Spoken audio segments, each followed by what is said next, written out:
गुरु रामपाल जी परमेश्वर जी की जय हो।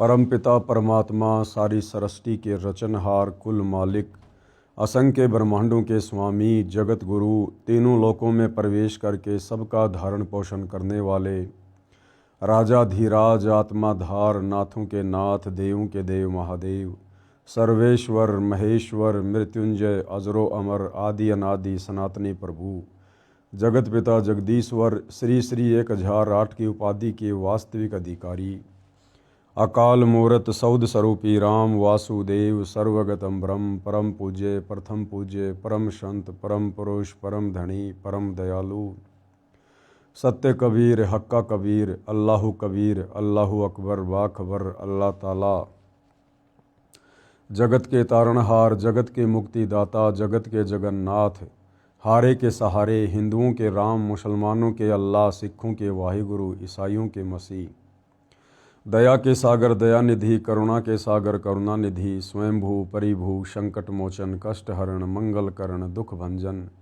अविगत कबीर, निर्विकार निर्विषम परमात्मा, अलय अलेख सतगुरु, आदि अनादि सतगुरु, असली मर्यादा पुरुषोत्तम, असली राम, असली कृष्ण, असली घनश्याम, असली मुरारी, राजाओं के राजा, महाराजाओं के महाराजा, शहंशाहों के शहंशाह, सम्राटों के सम्राट, भगवानों के भगवान, अल्लाहों के अल्लाह, प्रभुओं के प्रभु, मसीहाओं के मसीह, सच्चे वाहिगुरु, बाबाओं के बाबा, पीरों के पीर, सेठों के सेठ, जगत सेठ, सावड़सा सेठ, सर्वगुण संपन्न, अनंत कोटि कलाओं के स्वामी, अनंत कोटि ब्रह्मांडों के नायक, योगियों में महायोगी, ध्यानियों में महाध्यानी, सिद्धों में परम सिद्ध, ज्ञानियों में तत्वज्ञानी, ब्रह्म ज्ञानी, महाज्ञानी, परम ज्ञानी, सर्वश्रेष्ठ ज्ञानी, विज्ञानी, युवा कबीर, समर्थ कबीर, असमवात, अमित ओजा, सच्चे रहनुमा, करीम अल्लाह, सुभान अल्लाह, दुनिया के अंतिम पैगंबर, 8 सितंबर 1951 से गांव धनाना,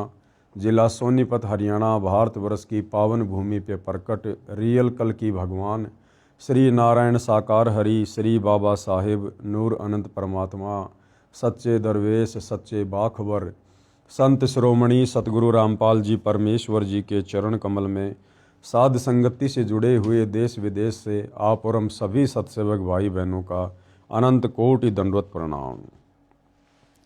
सत्साई भाई और बहनों, बहुत बड़ी दया, बहुत बड़ी मेहर पूज्य गुरुदेव भगवान की, परमेश्वर रामपाल जी की, जिनके शुभ आशीर्वाद से, विशेष आशीर्वाद से, विशेषकर हिंदू समाज से जुड़े हुए श्रद्धालुओं को, भाई बहनों को हिंदू धर्म के विषय में, सनातन के विषय में, हिंदू शास्त्रों के विषय में बहुत ही अच्छी और गहरी गहरी जानकारियाँ प्राप्त हो रही हैं। भाई और बहनों, ये पवित्र पुस्तक हिंदू साहिबान नहीं समझे गीता, वेद, पुराण सतगुरु रामपाल जी ने अपने कर कमल से लिखकर विश्व के मानव पर एक बहुत बड़ा उपकार किया है। विशेषकर हिंदू समाज से जुड़े भाई बहनों को अध्यात्म के विषय में इस पुस्तक को पढ़कर, समझकर बहुत कुछ जानने को मिलेगा। तो भाई और बहनों, इसी पुस्तक पर आज हमारा 6 नंबर का वीडियो है। प्रत्येक वीडियो में गुरुदेव के आशीर्वाद से हमें बहुत गहरी जानकारी प्राप्त हो रही है। आज के वीडियो में परमेश्वर हमें इस पुस्तक में लिखकर समझा रहे हैं कि किस प्रकार से जैन धर्म के प्रथम तीर्थकर ऋषभ देव जी ने सतयुग में अपने पिता अंतिम कुलकर नाभिराज के बाद शास्त्र विरुद्ध साधना, वेद विरुद्ध साधना करनी प्रारंभ कर दी थी। और ऋषभ देव जी ने वेद विरुद्ध साधना के बाद जो प्रथम नाम उपदेश दिया था वो अपने पौत्र मारीची को दिया था, और वही मारीची वाली आत्मा आगे चलकर जैन धर्म में 24वां तीर्थकर महावीर जैन बना। यानी विचार करने की बात है कि ऋषभ देव जी से उपदेश प्राप्त करके मारीची वाली आत्मा आगे चलकर महावीर जैन बना।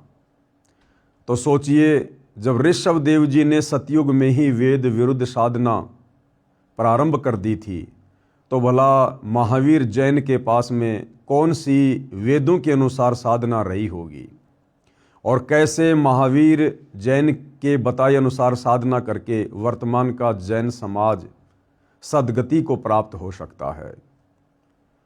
और महावीर जैन वाली आत्मा यानी मारीची के जीव ने महावीर जैन बनने तक के सफ़र में किन किन योनियों को भोगा, कितनी बार नरक में गया, कितनी बार स्वर्ग में गया, कितनी बार देवता बना, कितनी बार पशु बना, कितनी बार पक्षी बना, जो आज हम इस पवित्र पुस्तक में पढ़ने जा रहे हैं। तो ये सारे प्रमाण अपनी आंखों से देखने के बाद हिंदू समाज व विशेषकर जैन समाज के भाई बहनों को विचार करना चाहिए और इस कलयुग की पिछली पीढ़ी में एक बार पुनः उसी वेद अनुकूल साधना की ओर सतगुरु रामपाल जी जो विश्व को लेकर जा रहे हैं, सब ने विचार करके उनकी सत साधना को ग्रहण करके अपनी आत्मा का कल्याण करवाना चाहिए। तो सतयुग में ऋषभ देव जी से नाम उपदेश प्राप्त करके मारीची वाली आत्मा ने किन किन शरीरों में कष्ट उठाए, कैसी कैसी उस आत्मा की दुर्गति हुई, हम जैन समाज की प्रमाणित पुस्तकों से जानेंगे। जैन धर्म का विकास इतिहास। तीर्थकर ऋषभ देव की जीवन घटनाएं। तीर्थकर ऋषभ देव अंतिम कुलकर नाभिराज के पुत्र थे। उनकी माता का नाम मरु देवी था। वे इक्ष्वाकु वंशी नाभिराज अयोध्या के एक लोकप्रिय राजा थे। ये सतयुग के शुरुआत की बातें हैं। युवा होने पर नाभिराज ने ऋषभ देव का विवाह सुनंदा और सुमंगला से कर दिया। सुनंदा ने तेजस्वी पुत्र बाहुबली और पुत्री सुंदरी को जन्म दिया और सुमंगला ने भरत सहित 99 पुत्रों और ब्राह्मी पुत्री को जन्म दिया। समय आने पर ऋषभ देव ने भरत को अयोध्या का, बाहुबली को तक्षशिला का और शेष युवराजों को उनकी योग्यता अनुसार राज्य सौंपकर संसार त्याग दिया और दीक्षा लेकर साधना में लीन हो गए। साधना काल में पाणिपात्री ऋषभ देव 1 वर्ष तक निराहार रहे। ऋषभ देव जी जब साधना करने के लिए जंगलों में चले गए तो 1 वर्ष तक निराहार रहे। पहली बात तो ये भाई और बहनों कि वेदों में कहीं भी निराहार रहकर यानी भूखे मरकर साधना करने का कोई प्रावधान नहीं है और ना ही जंगलों में जाकर यानी कर्म सन्यासी बनकर साधना करने का कोई प्रावधान है। लेकिन सतयुग में ही ऋषभ देव जी ने वेद विरुद्ध साधना अपना मनमाना आचरण करते हुए प्रारंभ कर दी थी। बाद में बाहुबली के पौत्र श्रेयांश कुमार ने इक्षु रस देकर यानी गन्ने का रस देकर उनकी इस निराहार वृत्ति को तोड़ा। लगातार 1000 वर्ष तक तपस्या करने वाले अब वेदों में गीता जी में कहीं भी तपस्या करने का कोई प्रावधान नहीं है। मुन्नी ऋषभ देव ने अंत में केवल्य ज्ञान प्राप्त किया और धर्म देशना प्रारंभ कर दी यानी नाम उपदेश देना शुरू कर दिया मनमुखी रूप से। ऋषभ देव जी ने प्रथम नाम उपदेश यानी धर्म देशना भरत के पुत्र मारीची को दी, जो बाद में 24वें तीर्थकर महावीर बने। यानी यही मारीची वाली आत्मा आगे चलकर जैन धर्म में 24वें तीर्थकर महावीर जैन बने। प्रमाण के लिए पेश है जैन संस्कृति कोश के मुख्य पृष्ठ तथा पृष्ठ 175 व 177 की फोटोकॉपी। ये प्रमाणों के साथ में आप भाई बहनों के सामने पेश किया जा रहा है। एनसाइक्लोपीडिया ऑफ जैनिज्म, जैन संस्कृति कोश, प्रथम भाग, जैन इतिहास, संस्कृति, कला एवं पुरातत्व, प्रोफेसर भागचंद्र जैन भास्कर। कहाँ से ये प्रकाशक है, प्राप्ति स्थान, कहाँ कहाँ ये पुस्तक मिलती है, सब कुछ उनके फ़ोन और फैक्स नंबर लिखे हुए हैं। और कहाँ लिखा हुआ इस पुस्तक में, ये सब कुछ आपको यहाँ पर देखने को मिल जाएगा। आप जिस पुस्तक को देख सकते हैं अच्छे से, आगे भी आप इसमें देखेंगे जो का त्यों लेख इस पुस्तक में लिखा हुआ है। जैन धर्म का विकास इतिहास, पिछले अध्याय में हमने जैन धर्म की मूल विशेषताओं की ओर संकेत करते हुए उसके उद्भव का उल्लेख किया था। ये सब कुछ लिखा हुआ है और यहाँ पर है तीरथकर ऋषभदेव की जीवन घटनाएं। तीरथकर ऋषभदेव अंतिम कुलकर नाभिराज के पुत्र थे। उनकी माता मरु देवी थी। वे इक्ष्वाकु वंशी नाभिराज अयोध्या के एक लोकप्रिय राजा थे। तरुण होने पर यानी युवा होने पर नाभिराज ने ऋषभदेव का विवाह सुनंदा और सुमंगला से कर दिया। सुनंदा ने तेजस्वी पुत्र बाहुबली और पुत्री सुंदरी को जन्म दिया और सुमंगला ने भरत सहित 99 पुत्रों और ब्राह्मी पुत्री को जन्म दिया। यानी पूज्य गुरुदेव भगवान ने अपनी पवित्र पुस्तक में जो लेख लिखा है ज्यों का त्यों जैन समाज की इस पुस्तक में लिखा हुआ है कि ऋषभदेव सतयुग में अयोध्या के राजा थे और किस प्रकार से उन्होंने वेद विरुद्ध साधना शुरू की। बिल्कुल साफ साफ लिखा हुआ, देखिएगा। समय आने पर ऋषभदेव ने भरत को अयोध्या का, बाहुबली को तक्षशिला का और शेष युवराजों को उनकी योग्यता अनुसार राज्य सौंपकर संसार त्याग दिया और दीक्षा लेकर साधना में लीन हो गए। साधना काल में पाणिपात्री ऋषभदेव 1 वर्ष तक निराहार रहे, यानी उन्होंने कुछ भी नहीं खाया पिया। बाद में बाहुबली के पुत्र श्रेयंस कुमार ने इक्षु रस देकर उनकी इस निराहार व्यर्ति को तोड़ा। लगातार 1000 वर्ष तक तपस्या करने वाले मुनि ऋषभदेव ने अंत में केवल्य ज्ञान प्राप्त किया और धर्म देशना प्रारंभ की। प्रथम धर्म देशना यानी नाम उपदेश भरत के पुत्र मारीची को दी, जो बाद में 24वें तीरथकर महावीर जैन बने। ये सब कुछ जैन समाज की पुस्तकों में लिखा हुआ है। कहने का मतलब है कि जो बातें पूज्य गुरुदेव भगवान हमें इस पवित्र पुस्तक हिंदू साहिबान नहीं समझे गीता वेद पुराण इसमें जो लिखा है वो शब्दा शब्द सत्य है, किसी को किसी प्रकार की कोई शंका ना हो। अब हम अपने मुख्य पॉइंट पर आते हैं। हिंदू साहिबान नहीं समझे गीता वेद पुराण। वेदों वाली साधना यानी जो श्रीमद् भगवत गीता के रूप में द्वापर के अंत में बताई है, यह सतयुग के लगभग 1 लाख वर्ष बीत जाने पर नष्ट हो गई थी। यानी नाभिराज तक वेदों के अनुसार साधना हुआ करती थी, लेकिन नाभिराज के बाद उनके जो बेटे थे, जो पुत्र थे ऋषभदेव, उन्होंने फिर वेद विरुद्ध साधना करनी शुरू कर दी थी, मनमाना आचरण करना शुरू कर दिया था। यानी सनातन का धीरे धीरे पतन ऋषभदेव के बाद शुरू हो चुका था, यानी लुप्त हो गई थी। ऋषिजन व अन्य साधक मनमाना आचरण करने लग गए थे, जो गीता अध्याय 16 श्लोक 23 में व्यर्थ कहा है। इसका प्रमाण है राजा ऋषभदेव व मरीचि। राजा नाभिराज के पुत्र राजा ऋषभदेव राज त्याग कर मनमाना आचरण करने लगे। 1 वर्ष तक निराहार रहे, भूखे रहे, यानी बिल्कुल खाना नहीं खाया। उनके पुत्र यानी ग्रांडसन बाहुबली के पुत्र श्रेयांश ने उनका व्रत खुलवाया गन्ने का रस पिलाकर। फिर 1000 वर्ष तक घोर तप किया, जो कि वेद विरुद्ध साधना है, गीता के विरुद्ध साधना है तप करना। उसके पश्चात धर्म देशना यानी दीक्षा देनी प्रारंभ कर दी, वो भी मनमुखी रूप से। धर्म देशना अपने पुत्र भरत के पुत्र मारीची को दी और यही मारीची आगे चलकर महावीर जैन बने। यही मारीची वाली आत्मा जैन धर्म के 24वें तीरथकर महावीर वर्धमान हुए। ऋषभदेव जी 1 वर्ष निराहार रहे, फिर जंगल में जाकर 1000 वर्ष तक तप किया। जंगल में जाकर 1000 साल तक तप किया। मारीची ने वही साधना की जो उसके गुरु व दादाजी ऋषभदेव ने स्वयं की थी, यानी ऋषभदेव जी ने वेद विरुद्ध साधना की थी और वही साधना उसके पुत्र मारीची ने शुरू कर दी तथा वही मारीची को बताई थी।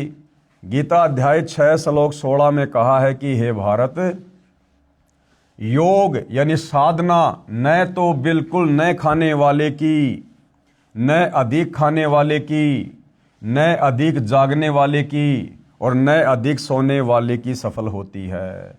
अब भाइयों और बहनों, गीता का ज्ञान देने वाला भगवान ये ब्रह्म गीता जी में क्या कह रहा है अर्जुन को कि हे अर्जुन, जो व्यक्ति बिल्कुल भी भोजन नहीं करता है और भक्ति भी करता है, उसकी भक्ति साधना कभी सफल नहीं होती। तो बिल्कुल न खाने का मतलब है व्रत करना। तो ऋषभ देव जी ने वेद विरुद्ध साधना की, 1 वर्ष तक निराहार रहे, उन्होंने व्रत किया, कुछ भी नहीं खाया। यानी वेद विरुद्ध साधना, गीता के विरुद्ध साधना, यानी निराहार रहने वाले की भक्ति व्यर्थ है। गीता अध्याय 17 श्लोक 5 और 6 में कहा है कि जो मन कल्पित घोर तप को तपते हैं, जो व्यक्ति मन कल्पित यानी मनमाना आचरण करते हुए घोर तप करते हैं, जैसे एक पैर पे खड़ा हो जाना, पैदल यात्रा करना, कावड़ लेके आना, ये सब मन कल्पित घोर तप की श्रेणी में आते हैं। तो गीता का ज्ञान देने वाला भगवान ब्रह्म, जिसे हिंदू समाज श्री कृष्ण के नाम से जानता है, पहचानता है और उसी को सुप्रीम गॉड मानता है, तो भाई वही गीता का ज्ञान देने वाला भगवान ब्रह्म कह रहा है गीता अध्याय 17 श्लोक 5 और 6 में कि जो मन कल्पित घोर तप को तपते हैं। और भाई आज वर्तमान में पूरा का पूरा हिंदू समाज मन कल्पित साधना में लगा हुआ है। वे शरीर में स्थान स्थान पर विराजमान शक्तियों व अन्य जीवों को, जो शरीर में जीवाणु हैं, उनको तथा मुझे दुखी करने वाले हैं, पीड़ा देने वाले हैं, उनको असुर स्वभाव के जान, यानी उनको राक्षस प्रवृत्ति के जान। कहाँ लिखा है? गीता अध्याय 17 श्लोक 5 और 6 में। अब निष्कर्ष क्या दे रहे हैं पूज्य गुरुदेव भगवान? निष्कर्ष, श्री ऋषभ देव जी, उसके पौत्र व शिष्य मारीची ने भी ऐसी साधना की, यानी गीता के विरुद्ध साधना, वेदों के विरुद्ध साधना, जिस कारण से मारीची के जीव ने, यानी मारीची वाली आत्मा ने, महावीर जैन तक के जीवन के बीच के जन्मों में जो लाभ व हानि हुई वह संक्षिप्त में इस प्रकार है। यानी ऋषभ देव जी का अनुसरण करने के कारण मारीची वाली आत्मा ने भी आजीवन वेद विरुद्ध साधना की। और मारीची से लेकर, यानी मारीची हुए थे सतयुग में, और मारीची से लेकर महावीर जैन तक का सफर उसी आत्मा का। तो महावीर जैन हुए अब कलयुग में, और मारीची वाली आत्मा हुई थी सतयुग में। तो इस बीच तो कई लाखों वर्ष का जीवन व्यतीत हो गया। तो मारीची वाली आत्मा जो सतयुग में थी, उस समय से लेकर और महावीर जैन तक के जीव का सफर जो उसने तय किया उस आत्मा ने, इस दौरान उस वेद विरुद्ध साधना के करने के चलते उस मारीची वाली आत्मा ने कितने शरीर धारण किए, कैसी कैसी योनियां धारण की, कैसे कैसे कष्ट उठाए उस वेद विरुद्ध साधना के करने के चलते। तो सोचिए भाई और बहनों, वर्तमान में पूरा विश्व क्या साधना कर रहा है? वही मन कल्पित मनमाना आचरण, वेद विरुद्ध साधना। तो आप और हमने भी इसी प्रकार से कष्ट भोगा है जो मारीची वाली आत्मा ने भोगा। अब हम आगे पढ़ेंगे कि किन किन शरीरों को मारीची वाली आत्मा ने धारण किया और कष्ट उठाया वेद विरुद्ध साधना करने के चलते। कभी भीलों के राजा का जन्म जिया, यानी जंगलों में भटका, शिकार किया, कच्चे जानवर खाए, कभी देवता बना, कभी स्वर्ग में गया, कभी नरक में गिरा, 60 करोड़ बार गधा बना। वो महावीर जैन वाली आत्मा जो सतयुग में मारीची था, 60 करोड़ बार गधा बना वेदों के विरुद्ध साधना करने के चलते, जो साधना आज पूरा विश्व कर रहा है। 60 करोड़ बार गधा बना, 30 करोड़ बार कुत्ता बना, 20 करोड़ बार बिल्ली का जीवन पाया, स्त्री भी बना, नपुंसक हजारों बार बना। फिर महावीर वर्धमान जैन का जन्म हुआ और आगे चलकर फिर वो महावीर भगवान बना। महावीर वर्धमान ने 363 पाखंड मत चलाए। एक तो भाइयों और बहनों वो मारीची वाली आत्मा महावीर जैन वैसे ही वेद विरुद्ध साधना कर रही थी, और महावीर जैन का जन्म प्राप्त करके और उसने 363 पाखंड मत शुरू कर दिए। तो सोचिए आज का जैन समाज क्या साधना कर रहा है। महावीर वर्धमान ने 363 पाखंड मत चलाए, जिनका पालन वर्तमान में जैन समाज कर रहा है। अधिक जानकारी के लिए पढ़िए फोटोकॉपी में निम्न पुस्तक का आंशिक लेख।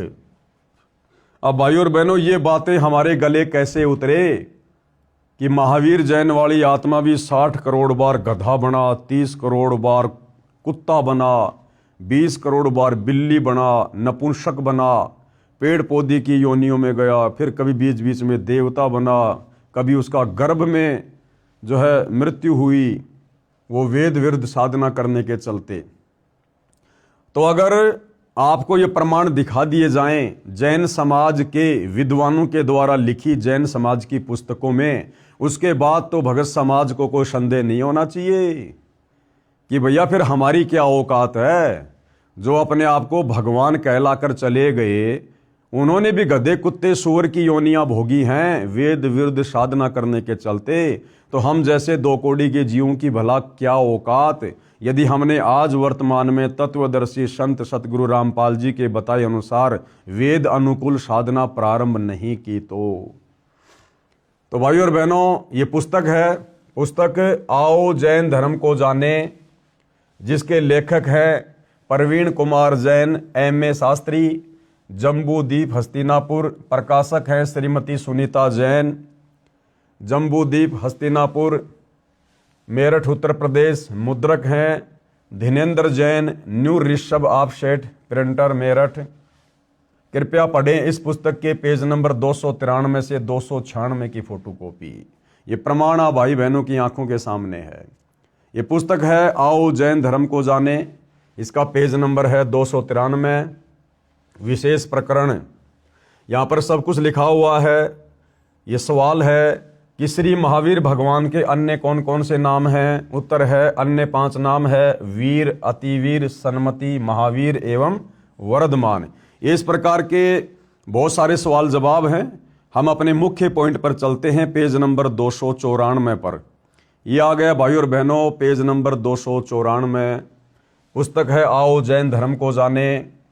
इसमें यह प्रश्न है कि श्री महावीर भगवान के जीवन का कथन कहाँ से प्रारंभ हुआ।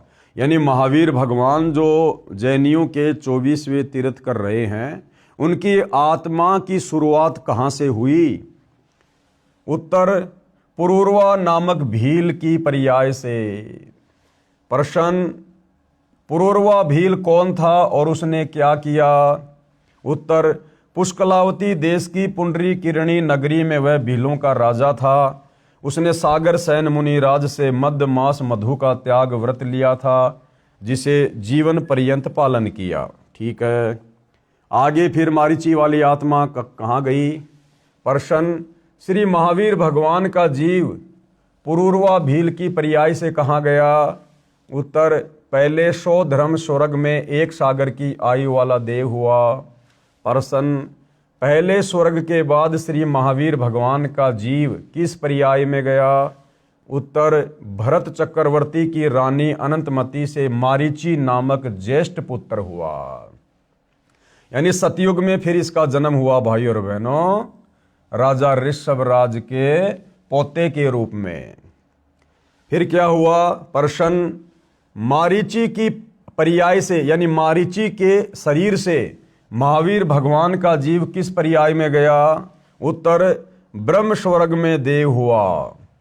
अब सतयुग से महावीर जैन के जीव की यात्रा शुरू होती है। यानी मारीची ने, जो कि आगे चलकर महावीर जैन बना, तो मारीची ने सतयुग में अपने दादा ऋषभ देव से नाम उपदेश लिया और भक्ति शुरू की। और ऋषभ देव से नाम लेकर उसने भक्ति शुरू की, तो मरने के बाद उसका जीव कहाँ गया।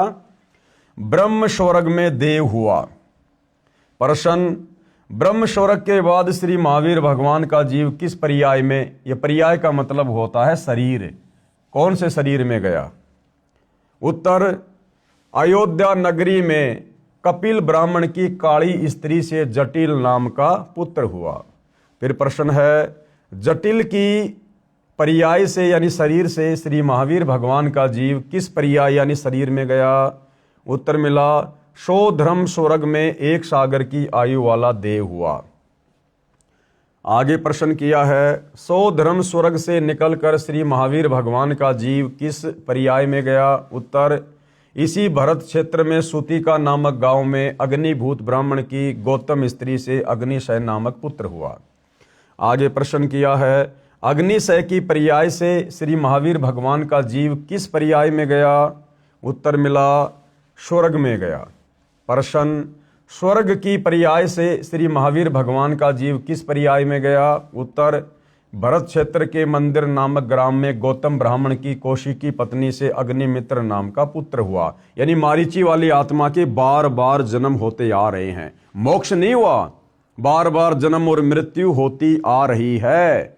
जैसे कि गीता का ज्ञान देने वाले ब्रह्म ने गीता में पहले ही कहा है कि अर्जुन, तेरे और मेरे बहुत जन्म हो चुके हैं, तू और मैं और ये राजा लोग पहले भी थे, आज भी हैं और आगे भी होंगे। यानी ब्रह्म की साधना करते करते ये जीव कभी भी पूर्ण मुक्ति को प्राप्त नहीं हो सकता, जन्म और मरण के चक्कर से पीछा नहीं छुड़वा सकता।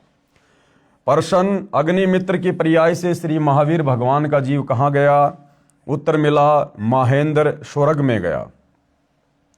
प्रश्न, महेंद्र स्वर्ग से श्री महावीर भगवान का जीव कहाँ गया? उत्तर, मंदिर नगर में सालकाय ब्राह्मण की पत्नी से भारद्वाज नाम का पुत्र हुआ।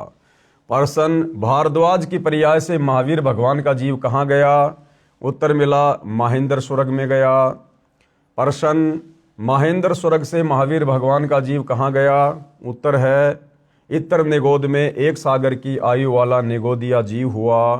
फिर सवाल है, निगोद से निकलकर श्री महावीर भगवान का जीव कहाँ गया? उत्तर, अनेकों भाव धारण किए जो इस प्रकार हैं। अब देखो भाई और बहनों, कितनी दुर्गति हुई इस मारीची वाली आत्मा की, जो आगे चलकर भगवान जैन बना, महावीर जैन बना।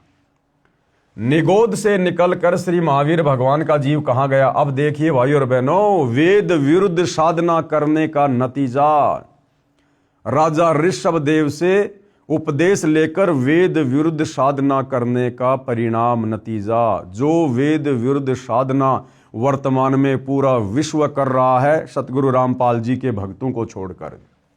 अनेकों भाव धारण किए, यानी अनेकों शरीर धारण किए उस मारीची वाली आत्मा ने, भगवान महावीर के जीव ने। 1000 आक वर्ष के भाव, 1000 बातों आक के वृक्ष के जीवन धारण किए। 80,000 सीप के भाव, सीप जो समुद्र में होती है, 80,000 बार सीप के शरीर धारण किए। 20,000 नीम वृक्ष के भाव, 20,000 बार नीम का वृक्ष बना, पेड़ बना। 90,000 बार केली वृक्ष के भाव, 90,000 बार केले के वृक्ष के शरीर धारण किए, यानी पेड़ बना।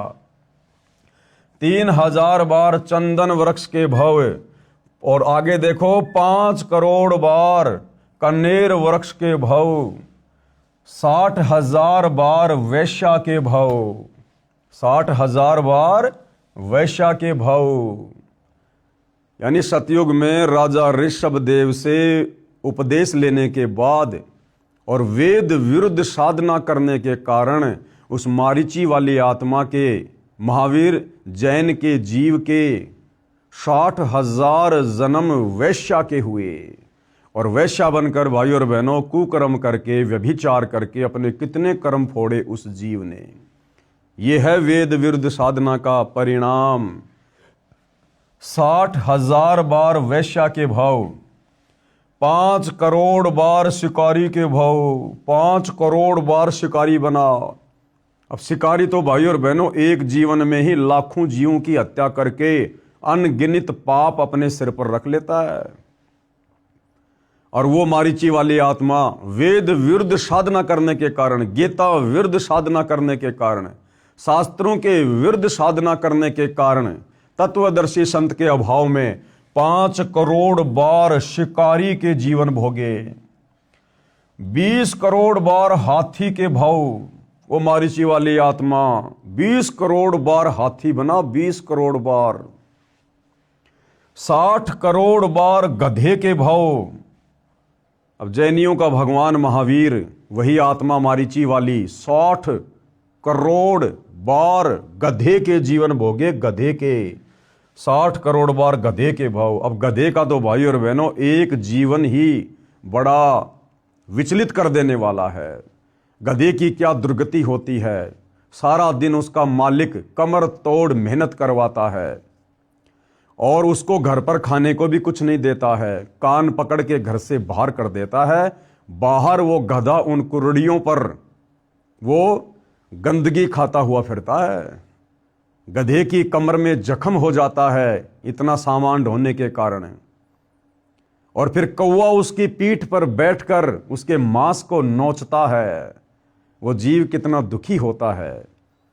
और 60 करोड़ बार गधा बना महावीर जैन का जीव, वो मारीची वाली आत्मा। क्यों?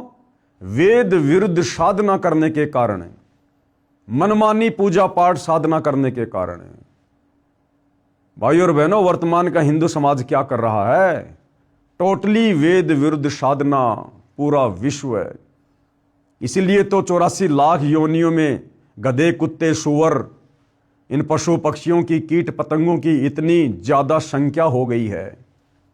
वेद विरुद्ध साधना करने के कारण और उल्टे सीधे कर्म कुकर्म व्यसन करने के कारण सूअर के जन्म, कुत्ते के जन्म, एक कुतिया एक बार में 8-8, 10-10 बच्चों को जन्म देती है।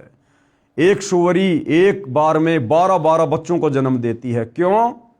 क्योंकि पूरी दुनिया लाखों वर्षों से वेद विरुद्ध साधना करती हुई आ रही है, जिस कारण से परिणाम स्वरूप उस कर्म का फल तो भोगना पड़ेगा, इन पशु योनियों में तो जाना पड़ेगा। तो भाई और बहनों, ये परिणाम है वेद विरुद्ध साधना का। आज हम भले ही सतगुरु रामपाल जी की शरण में आ गए और यदि मर्यादा में रहकर भक्ति करते रहे तो निकट भविष्य में अपनी आत्मा का कल्याण करवा लेंगे। हम इस प्रकार से पुनः दुर्गति को प्राप्त नहीं होंगे। लेकिन भाई और बहनों, सतगुरुदेव भगवान के मिलने और उनकी सत्साधना के मिलने से पहले आप और हम सभी भाई बहनों के असंख्यों बार, करोड़ों बार इसी प्रकार से गधे, कुत्ते, सूअर, कीट पतंग, हाथी, शेर, सूअर, ये सारे जन्म हम लोग भोग चुके हैं।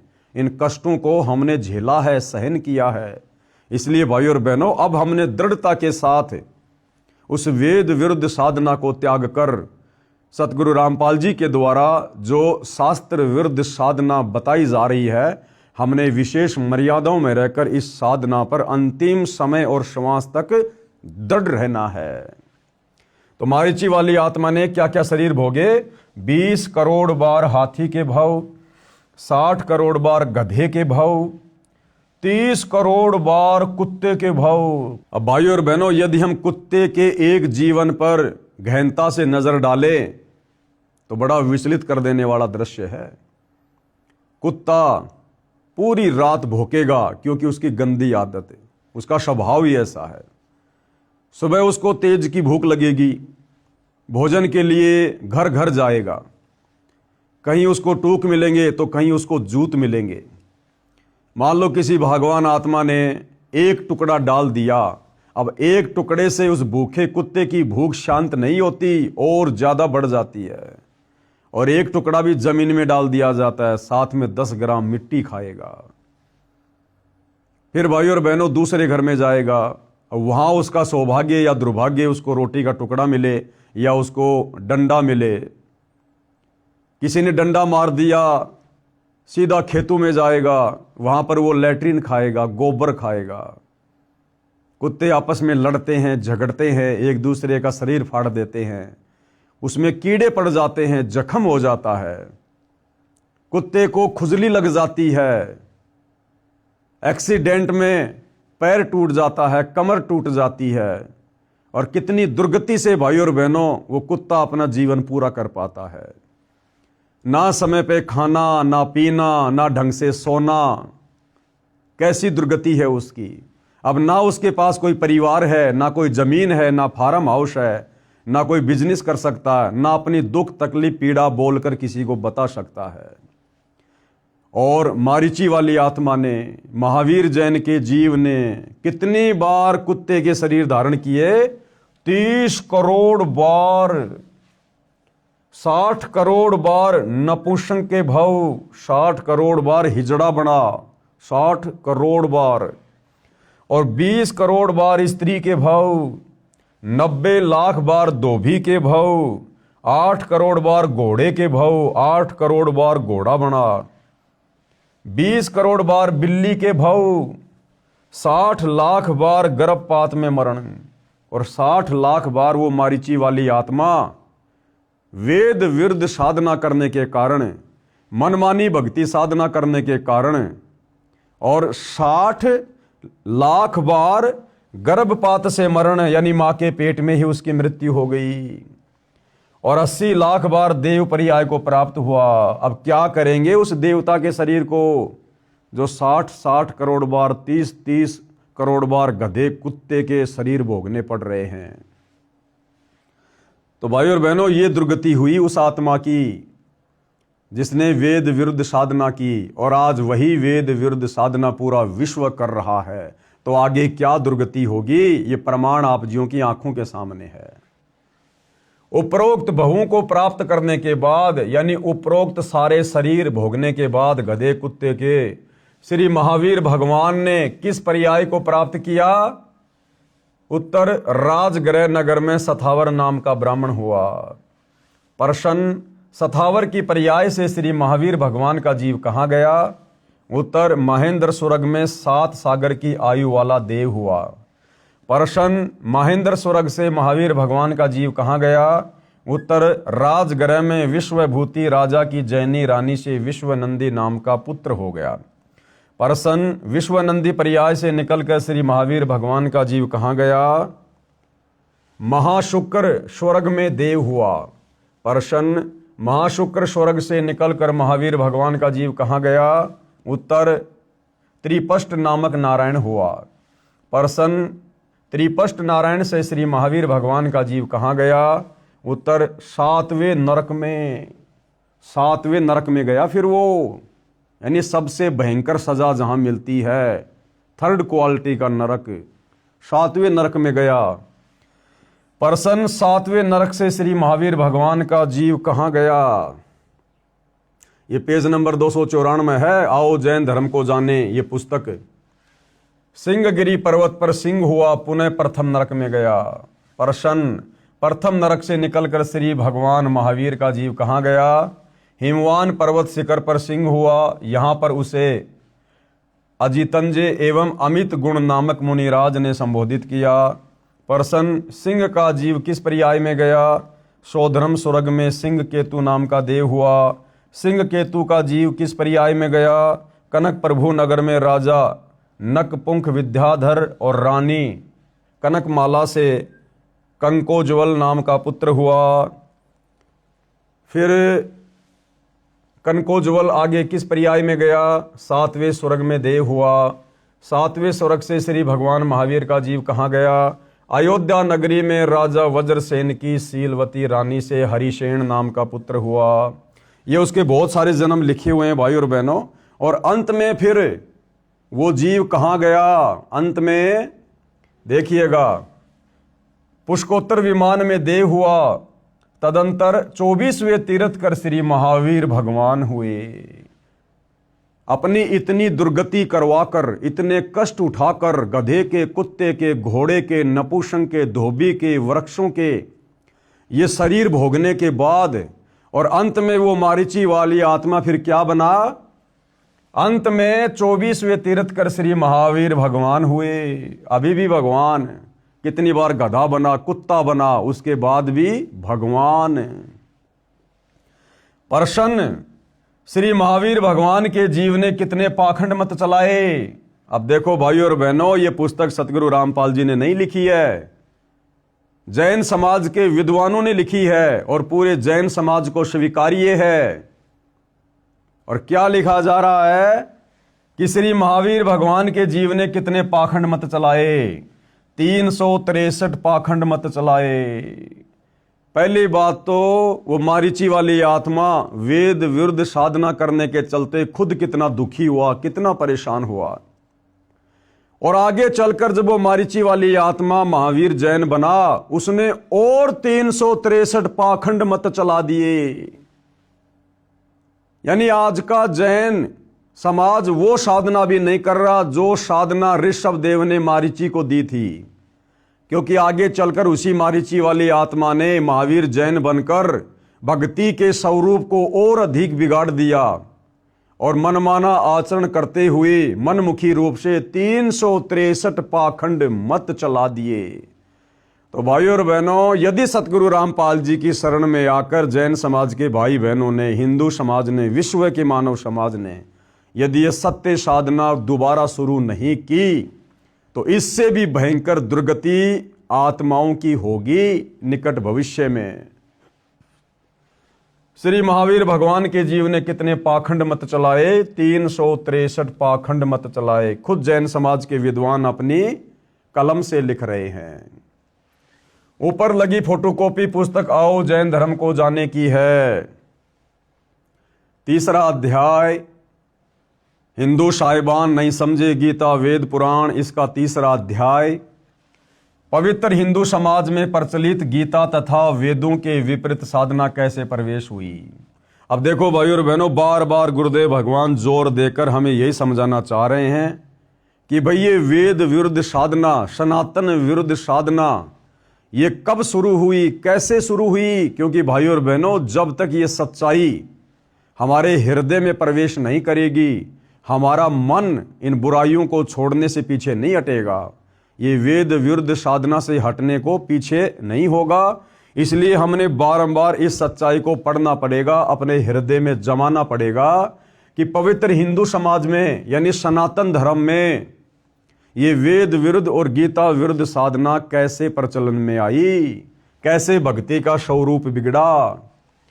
चारों वेदों ऋग्वेद, यजुर्वेद, सामवेद तथा अथर्ववेद को हिंदू समाज दिल से मानता है। यानी हिंदू तो विशेषकर वेदों को अपने सदग्रंथ मानते हैं कि इनमें परमात्मा की महिमा की जानकारी तथा साधना यानी भक्ति की जानकारी भी सत्य है। यह भी मानता है कि श्रीमद् भगवद गीता चारों वेदों का सार है और संक्षिप्त रूप है। वेदों को ठीक ठीक से हिंदू नहीं समझ सके। कारण यह था कि वेदों का ज्ञान राजा नाभिराज यानी ऋषभ देव के पिता के बाद नष्ट हो गया था। यानी सतयुग 1 लाख वर्ष बीतने के बाद धीरे धीरे ऋषभ देव के बाद वेद विरुद्ध साधना होना शुरू हो चुकी थी। वेद ज्ञान धीरे धीरे नष्ट होना, लुप्त होना शुरू हो चुका था। उस समय सतयुग लगभग 1 लाख वर्ष ही बीता था। यानी नाभिराज के बाद जब राजा ऋषभ देव अयोध्या के राजा बने, उस समय तक सतयुग केवल 1 लाख वर्ष ही बीता था, जो कि सतयुग की कुल उम्र 17,28,000 वर्ष थी। ऋषिजन एक दूसरे से सुनकर या देखकर शास्त्र विधि त्याग कर मनमाना आचरण करने लगे, जिसका प्रत्यक्ष प्रमाण ऊपर ऋषभ देव जी तथा मरीची यानी महावीर जैन की क्रियाओं और उपलब्धि व दुर्गति के प्रकरण में है। गीता अध्याय 6 श्लोक नंबर 16 में कहा है, गीता ज्ञान देने वाले भगवान ब्रह्म ने क्या कहा, हे अर्जुन, यह योग यानी साधना न तो बहुत खाने वाले का यानी व्रत रखने वाले का, भूखे रहने वाले का, जैसा कि ऋषभ देव ने 1 वर्ष तक निराहार रहकर भक्ति की जो वेद विरुद्ध थी।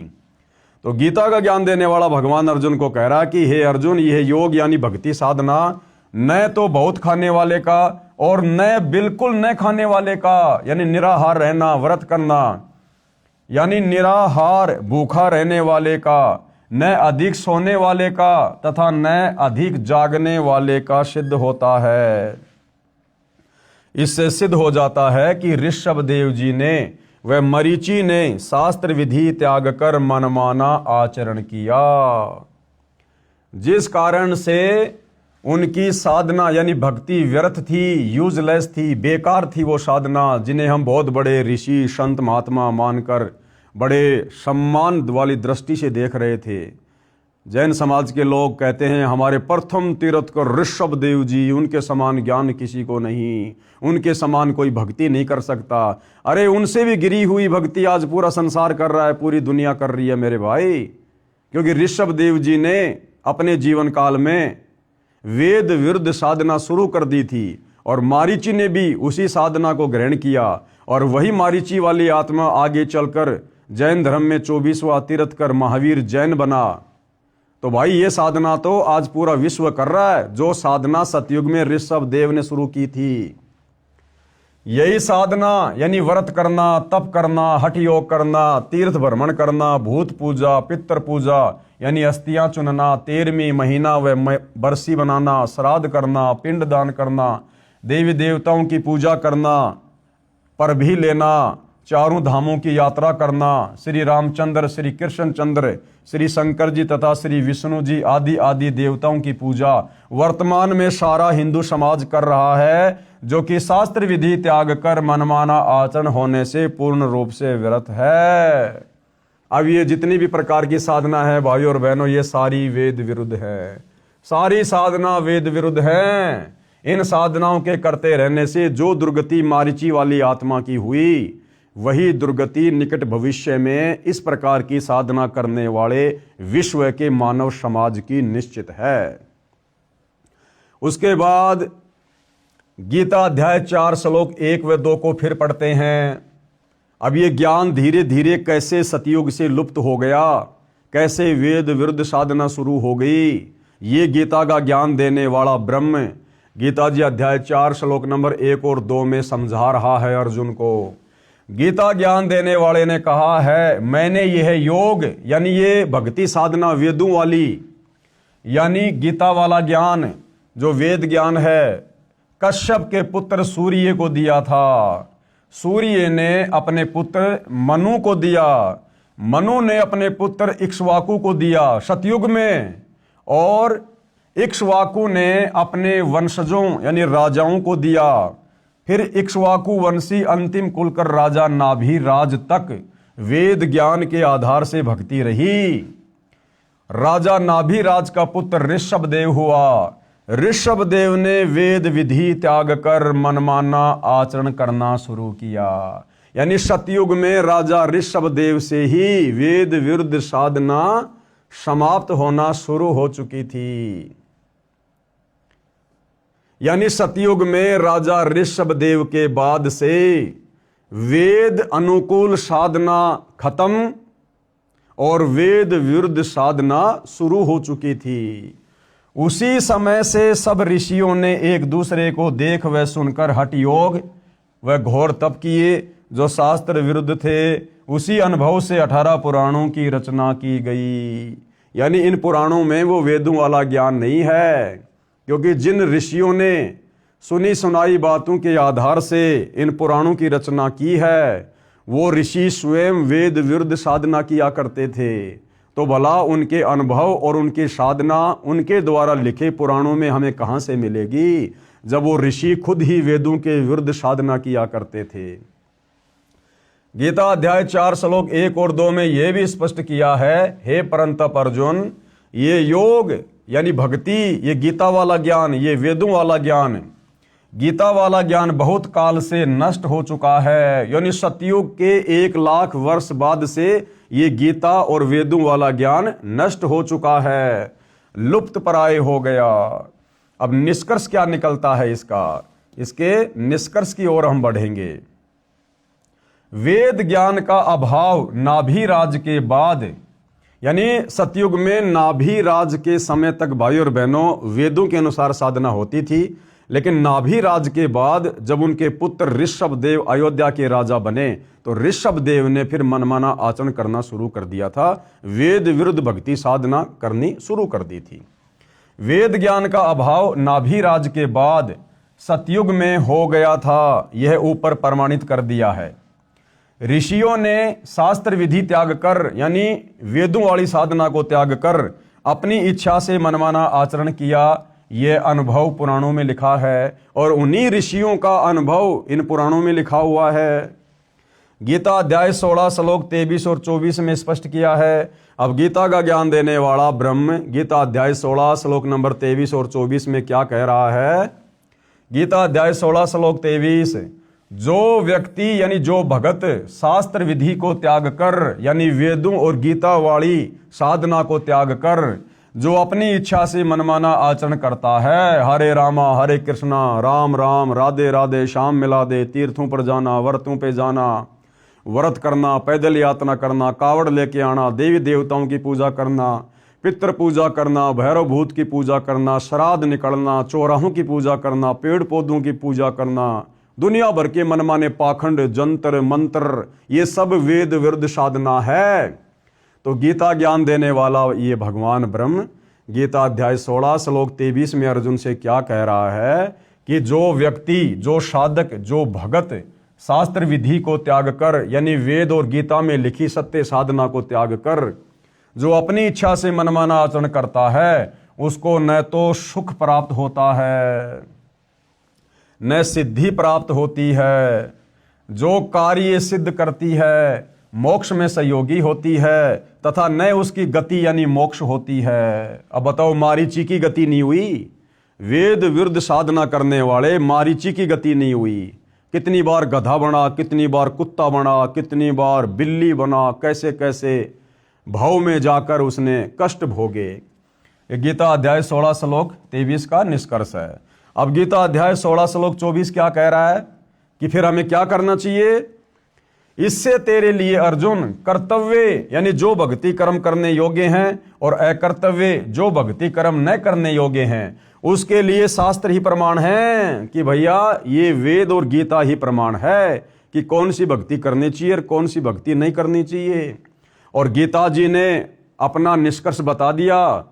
गीता ज्ञान देने वाले ब्रह्म ने गीता अध्याय 4 श्लोक नंबर 34 में बता दिया कि अर्जुन, अगर तुझे पूर्ण मोक्ष प्राप्त करना है, शाश्वत स्थान सतलोक में जाना है, तो भाई उस तत्व ज्ञान की प्राप्ति के लिए, उस विशेष ज्ञान की प्राप्ति के लिए तू किसी तत्वदर्शी संत की खोज कर ले।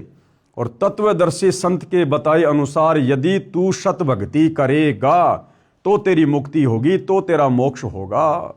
तो भाई और बहनों, वो तत्वदर्शी संत वर्तमान में पृथ्वी पर एकमात्र सतगुरु रामपाल जी हैं, जिनके पास वो तत्व ज्ञान है जिस तत्व ज्ञान के विषय में गीता बोलने वाले ब्रह्म ने अध्याय 4 श्लोक नंबर 34 में निर्देशित किया है। तो गीता अध्याय 16 श्लोक 24 में क्या कहा है कि इससे तेरे लिए अर्जुन कर्तव्य यानी जो भक्ति कर्म करने योग्य हैं और अकर्तव्य जो भक्ति कर्म न करने योग्य हैं, उन सब के लिए शास्त्र ही प्रमाण है। तो शास्त्रोक्त साधना कर यानी शास्त्र विधि के अनुसार साधना कर। ये गीता अध्याय 16 श्लोक 24 का निष्कर्ष है। अब गुरुदेव क्या कह रहे हैं? विशेष यानी इसमें विशेष बात क्या है? जब गीता का ज्ञान बताया गया उस समय द्वापर मात्र 100 वर्ष शेष था। यानी इस कलयुग की शुरुआत में केवल 100 वर्ष ही शेष थे, जिस समय महाभारत के युद्ध में कुरुक्षेत्र के मैदान में गीता जी का ज्ञान बोला गया था। ये वेदों वाला ज्ञान फिर से बोला गया था और ये वेदों के विपरीत साधना होती हुई आ रही है सतयुग से, लाखों वर्ष से। क्या कह रहे हैं गुरुदेव? जब गीता का ज्ञान बताया गया उस समय द्वापर युग मात्र 100 वर्ष बचा हुआ था समाप्त होने में। गणित की रीति से समझते हैं 4 युग हैं। सतयुग का कुल समय कितना होता है? 17,28,000 वर्ष। त्रेता युग का कुल समय कितना होता है? 12,96,000 वर्ष। फिर द्वापर युग का कुल समय कितना? 8,64,000 वर्ष। और इन सब का योग कितना हुआ? 38,880,000 वर्ष। जब गीता का ज्ञान बताया गया कब? द्वापर के अंत में। तब द्वापर मात्र 100 वर्ष शेष था, यानी द्वापर युग खत्म होने में केवल 100 वर्ष शेष था, बाकी द्वापर भी पूरा बीत चुका था। इसलिए सतयुग के प्रारंभ से यानी 38,08,800 प्लस ये इसमें -100 कर देंगे तो 38,87,900 वर्ष के बाद गीता का ज्ञान बताया गया। नाभि राजा का समय सतयुग के प्रारंभ में रहा है और नाभि राज के बाद से ये वेदों के विपरीत भक्ति साधना शुरू हो गई थी। नाभि राजा का समय सतयुग के प्रारंभ में रहा है क्योंकि वह इक्ष्वाकु जी का परपौत्र था। मनु का जीवन काल सतयुग के प्रारंभ में रहा है। राजा इक्ष्वाकु मनु जी का पुत्र था। यदि नाभि राज तक 1,00,000 वर्ष सतयुग बीत गया माना जाए तो गीता का ज्ञान राजा नाभि राज जी से 37,87,900 वर्ष बाद कहा गया, द्वापर के अंत में, महाभारत के क्षेत्र में।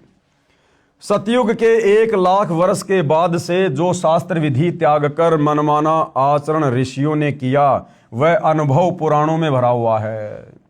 अंतिम कुलकर राजा नाभि राज के बाद से अयोध्या के राजा उसके पुत्र ऋषभ देव ने जो वेद विरुद्ध साधना शुरू कर दी थी, उसके बाद ऋषियों ने एक दूसरे की कही सुनी बातों के आधार से और अपनी भक्ति साधना के अनुभव के आधार से जो पुस्तकें लिखी उनको पुराण कहा जाता है, उपनिषद कहा जाता है। और भाइयों और बहनों, जो ज्ञान सतयुग की शुरुआत में समाप्त हो गया था ऋषभ देव के बाद, वेदों वाला ज्ञान, उसके बाद वही वेदों वाला ज्ञान दोबारा से 38 लाख और कुछ वर्षों के बाद द्वापर युग के अंत में गीता के रूप में फिर से सुनाया गया, फिर से बोला गया। तो इतने लंबे समय तक जो ये वेद ज्ञान लुप्त हो गया था, नष्ट हो गया था, और इस दौरान जितने भी साधु संत महात्मा ऋषि हुए हैं उन्होंने जो भी भक्ति करी, जो भी अपने अनुभव की पुस्तकें लिखी, वो सब वेद विरुद्ध थी। और उन्हीं को हमने पुराणों का नाम दिया है, उपनिषदों का नाम दिया है। तो भाइयों और बहनों, उन पुराणों में यानी 18 पुराणों में और उपनिषदों में और उन ऋषि महर्षियों के अनुभव की पुस्तकों में पूर्ण मुक्ति का मार्ग नहीं है, शास्त्र अनुकूल साधना का ज्ञान नहीं है। सतयुग के 1,00,000 वर्ष के बाद से जो शास्त्र विधि त्याग कर मनमाना आचरण ऋषियों ने किया वह अनुभव पुराणों में भरा हुआ है। इसलिए गीता ज्ञान देने वाले ने कहा है, इसलिए गीता का ज्ञान देने वाले काल ब्रह्म ने गीता अध्याय 4 श्लोक नंबर 1 और 2 में कहा है कि यह यथार्थ वेद ज्ञान लुप्त प्राय हो गया। इससे यह सिद्ध हुआ कि सतयुग के शुरू से 1,00,000 वर्ष बाद से गीता ज्ञान देने तक वेद ज्ञान लुप्त था और शास्त्र विरुद्ध साधना व कर्म कांड जो ऋषि करवाते थे वह पुराणों तथा उपनिषदों में भरा हुआ है। वह है हट करके कठोर तप करना, तीर्थों का भ्रमण करना, क्योंकि वो साधु संत महात्मा ऋषि वेदों के विरुद्ध यही कार्य किया करते थे। मठों में जाना, तीर्थों पे जाना, तपस्या करना, व्रत रखना।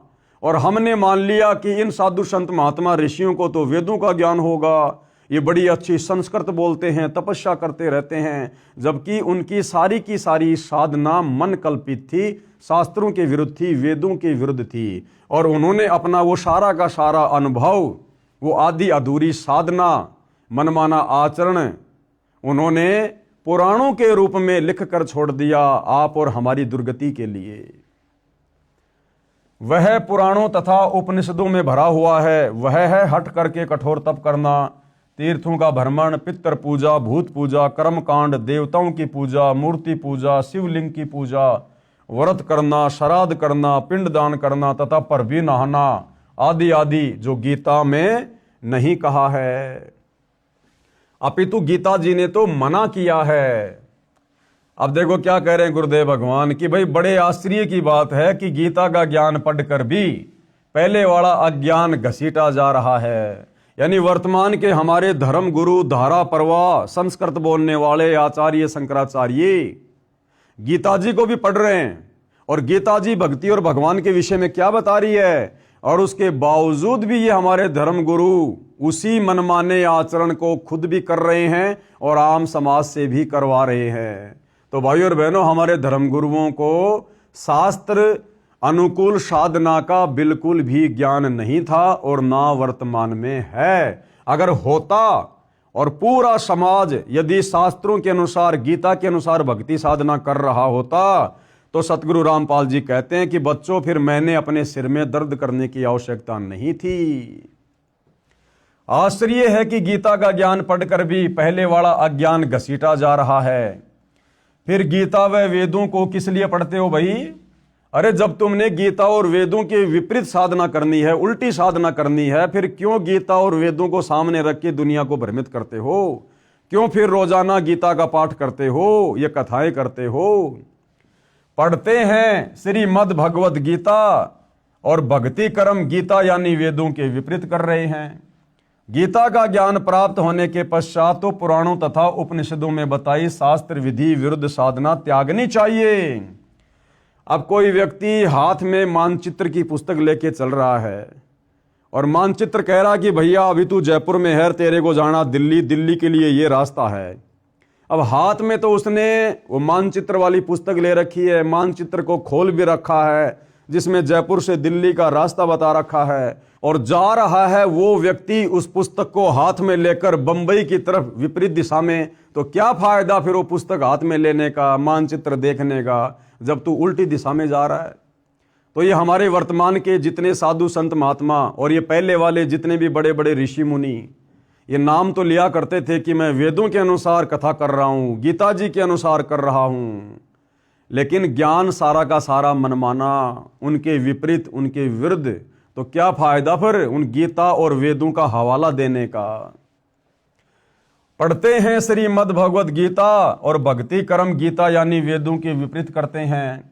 गीता का ज्ञान प्राप्त होने के पश्चात तो यानी ये गीता जी का ज्ञान प्राप्त होने और समझ में आने के बाद तो हमने वो पुराणों वाली, उपनिषदों वाली वो घटिया साधना, जिसका गीता और हमारे वेदों से कोई मिलान ही मेल नहीं खाता, हमने उस पुराणों वाली साधना को छोड़ना चाहिए था गीता जी का ज्ञान होने के बाद तो। लेकिन हम तो उन्हीं साधनाओं को घसीटे जा रहे हैं। गीता का ज्ञान प्राप्त होने के पश्चात तो पुराणों तथा उपनिषदों में बताई शास्त्र विधि विरुद्ध साधना त्यागनी चाहिए थी, सो नहीं त्यागी। यानी आज भी हमारे धर्मगुरु उसी आदि अधूरी साधना को घसीटे फिर रहे हैं। इससे यह स्वयं सिद्ध है कि हिंदू समाज हिंदू शास्त्रों में बताई साधना त्याग कर ऋषियों के अनुभव का अनुसरण करते हैं, जो गीता अध्याय 16 श्लोक 23 में व्यर्थ कहा है, शास्त्र विधि को त्याग के मनमाना आचरण कहा गया है। अब अगला सवाल नंबर 8, किसी ने प्रश्न किया गुरुदेव से कि आपने रुचि ऋषि वाले प्रसंग में यह कहा है कि रुचि वेद पढ़ता था, उसके चारों पूर्वज ऋषि थे, वे भी वेद पढ़ते थे। आप ये भी कहते हो कि उनको वेद ज्ञान नहीं था, जो वेद पढ़ते हैं उसे वेद ज्ञान न हो, बात जची नहीं। सवालकर्ता क्या कह रहा है कि आपने कुछ समय पहले जो रुचि ऋषि की कथा सुनाई थी कि एक रुचि ऋषि नाम का साधक था, उसने वेदों को पढ़ा, उसको ज्ञान हो गया कि भैया अपनी आत्मा का कल्याण करवाना चाहिए, मनुष्य जन्म केवल शास्त्र विधि अनुसार साधना करके अपनी आत्मा का कल्याण करवाने के लिए मिलता है। तो उसने ना कोई शादी करवाई, ना फालतू के कोई आडंबर पाखंड किए, और वो वेदों के अनुसार अपनी साधना कर रहा था अपनी झोपड़ी डाल के। कुछ समय बाद में उसके पूर्वज जो वेद विरुद्ध साधना करने के चलते भूत बने हुए थे, पितर बने हुए थे, वो चारों उसको रुचि को दिखाई दिए आकाश में और कहा कि बेटा हमारे श्राद्ध निकालो, तुम शादी करवाओ, ये तुम क्या कर रहे हो, हम बहुत दुखी हो रहे हैं। तो उस रुचि ने कहा कि हे मेरे पूर्वजों, ये श्राद्ध निकालना, ये पाखंड पूजा करना, ये पितरों की पूजा करना, ये तो वेद विरुद्ध ज्ञान है, ये तो मूर्खों की साधना कहा गया है वेदों में। तो उसके जो पूर्वज थे वो भी पहले ऋषि थे, ब्राह्मण थे, पंडित थे, उन्होंने भी वेद पढ़े थे।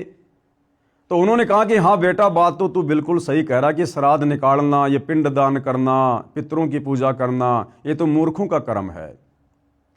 तो यहां पर सवालकर्ता ये कह रहा है कि आप कह रहे हो कि वो रुचि ऋषि के जो पूर्वज थे, जो मरने के बाद में भूत बन गए, प्रेत बन गए, वो पंडित थे, विद्वान थे, वो वेदों को पढ़ते थे।